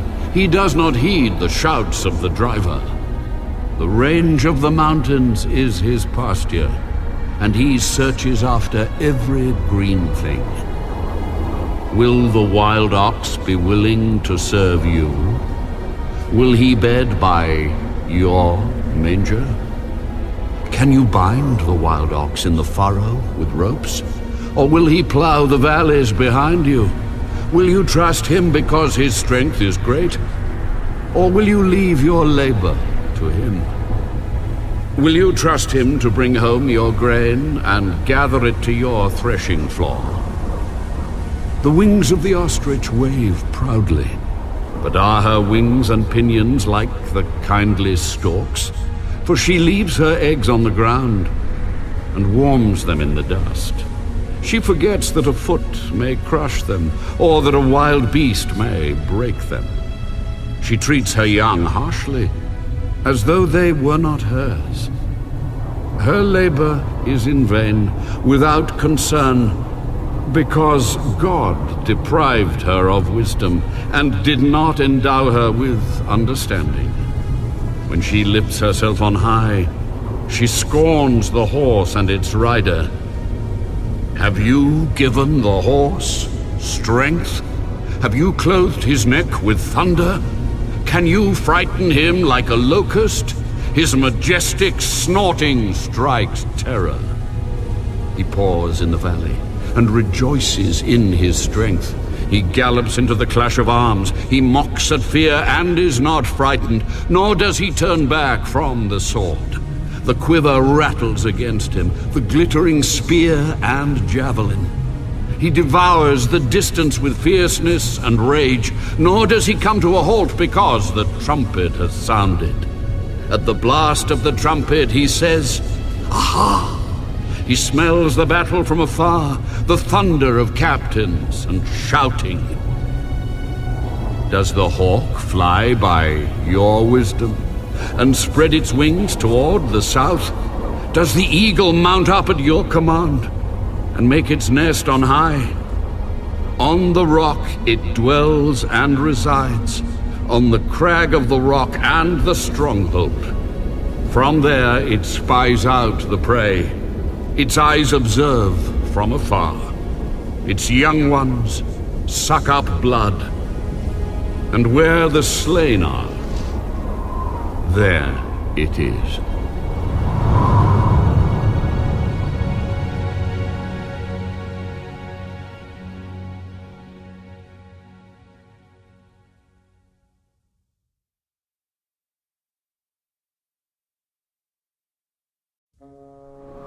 Shall the one who contends with the Almighty correct him?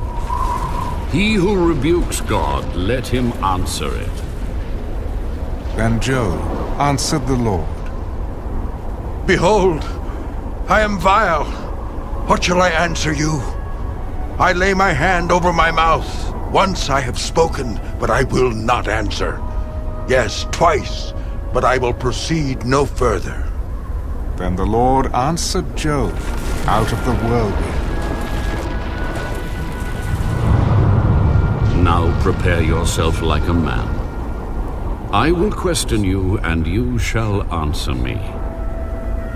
Would you indeed annul my judgment? Would you condemn me that you may be justified? Have you an arm like God? Or can you thunder with a voice like his? Then adorn yourself with majesty and splendor, and array yourself with glory and beauty. Disperse the rage of your wrath. Look on everyone who is proud, and humble him. Look on everyone who is proud, and bring him low. Tread down the wicked in their place. Hide them in the dust together. Bind their faces in hidden darkness. Then I will also confess to you that your own right hand can save you. Look now at the behemoth, which I made along with you. He eats grass like an ox. See now, his strength is in his hips, and his power is in his stomach muscles. He moves his tail like a cedar. The sinews of his thighs are tightly knit. His bones are like beams of bronze, his ribs like bars of iron. He is the first of the ways of God.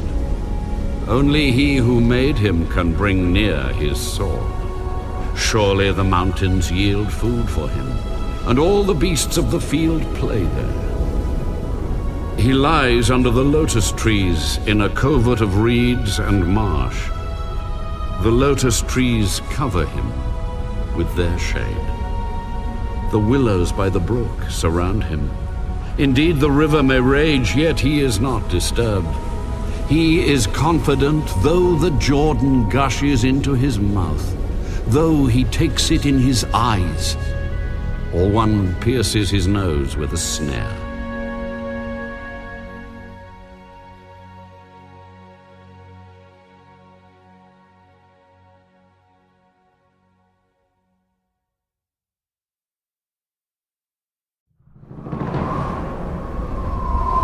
Can you draw out Leviathan with a hook, or snare his tongue with a line which you lower?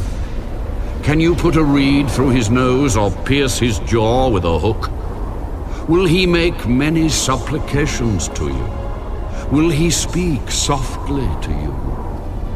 Will he make a covenant with you? Will you take him as a servant forever? Will you play with him as with a bird?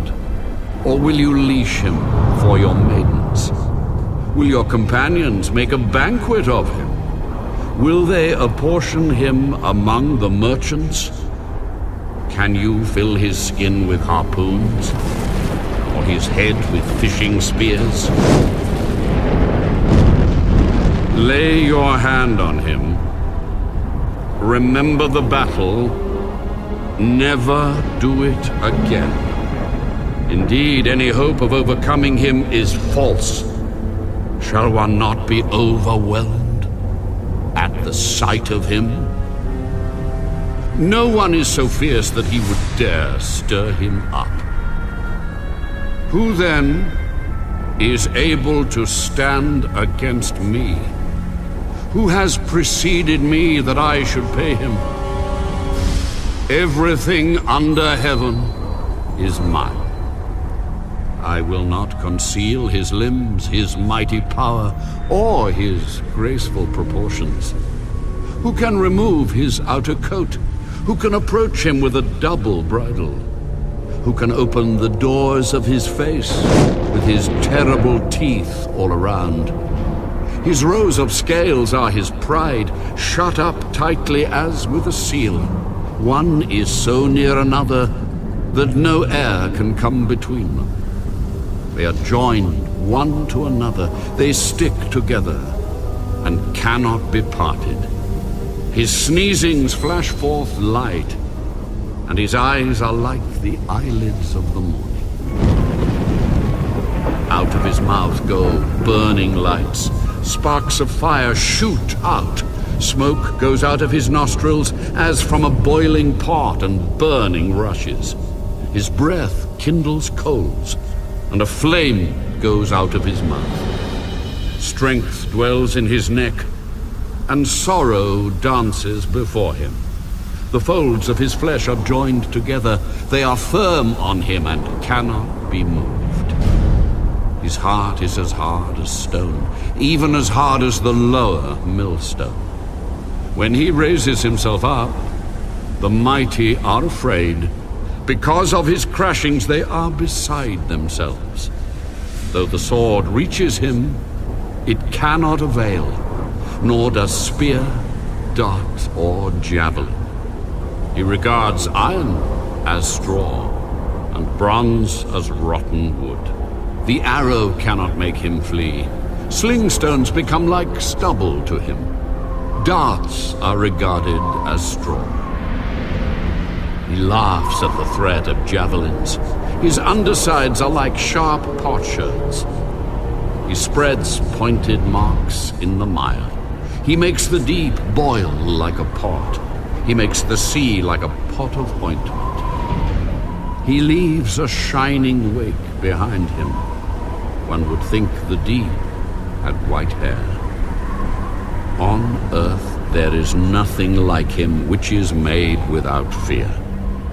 He beholds every high thing.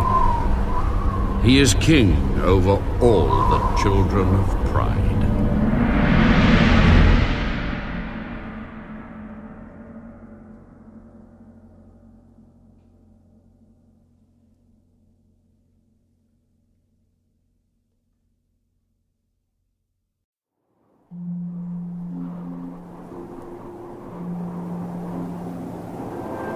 I know that you can do everything, and that no purpose of yours can be withheld from you. You asked, who is this who hides counsel without knowledge? Therefore I have uttered what I did not understand, things too wonderful for me, which I did not know. Listen, please, and let me speak.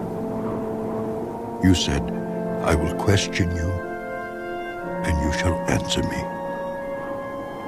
I have heard of you by the hearing of the ear, but now my eye sees you. Therefore I abhor myself, and repent in dust and ashes. And so it was, after the Lord had spoken these words to Job, that the Lord said to Eliphaz the Temanite, My wrath is aroused against you and your two friends, for you have not spoken of me what is right, as my servant Job has. Now therefore, take for yourselves 7 bulls and 7 rams. Go to my servant Job, and offer up for yourselves a burnt offering. And my servant Job shall pray for you. For I will accept him, lest I deal with you according to your folly, because you have not spoken of me what is right, as my servant Job has. So Eliphaz the Temanite, and Bildad the Shuhite, and Zophar the Naamathite went, and did as the Lord commanded them, for the Lord had accepted Job. And the Lord restored Job's losses when he prayed for his friends. Indeed, the Lord gave Job twice as much as he had before. Then all his brothers, all his sisters, and all those who had been his acquaintances before came to him and ate food with him in his house. And they consoled him and comforted him for all the adversity that the Lord had brought upon him. Each one gave him a piece of silver, and each a ring of gold. Now the Lord blessed the latter days of Job more than his beginning. For he had 14,000 sheep, 6,000 camels, 1,000 yoke of oxen, and 1,000 female donkeys. He also had 7 sons and 3 daughters. And he called the name of the first Jemimah, the name of the second Keziah, and the name of the third Keren-Happuch. In all the land were found no women so beautiful as the daughters of Job, and their father gave them an inheritance among their brothers. After this, Job lived 140 years, and saw his children and grandchildren for 4 generations. So Job died, old and full of days.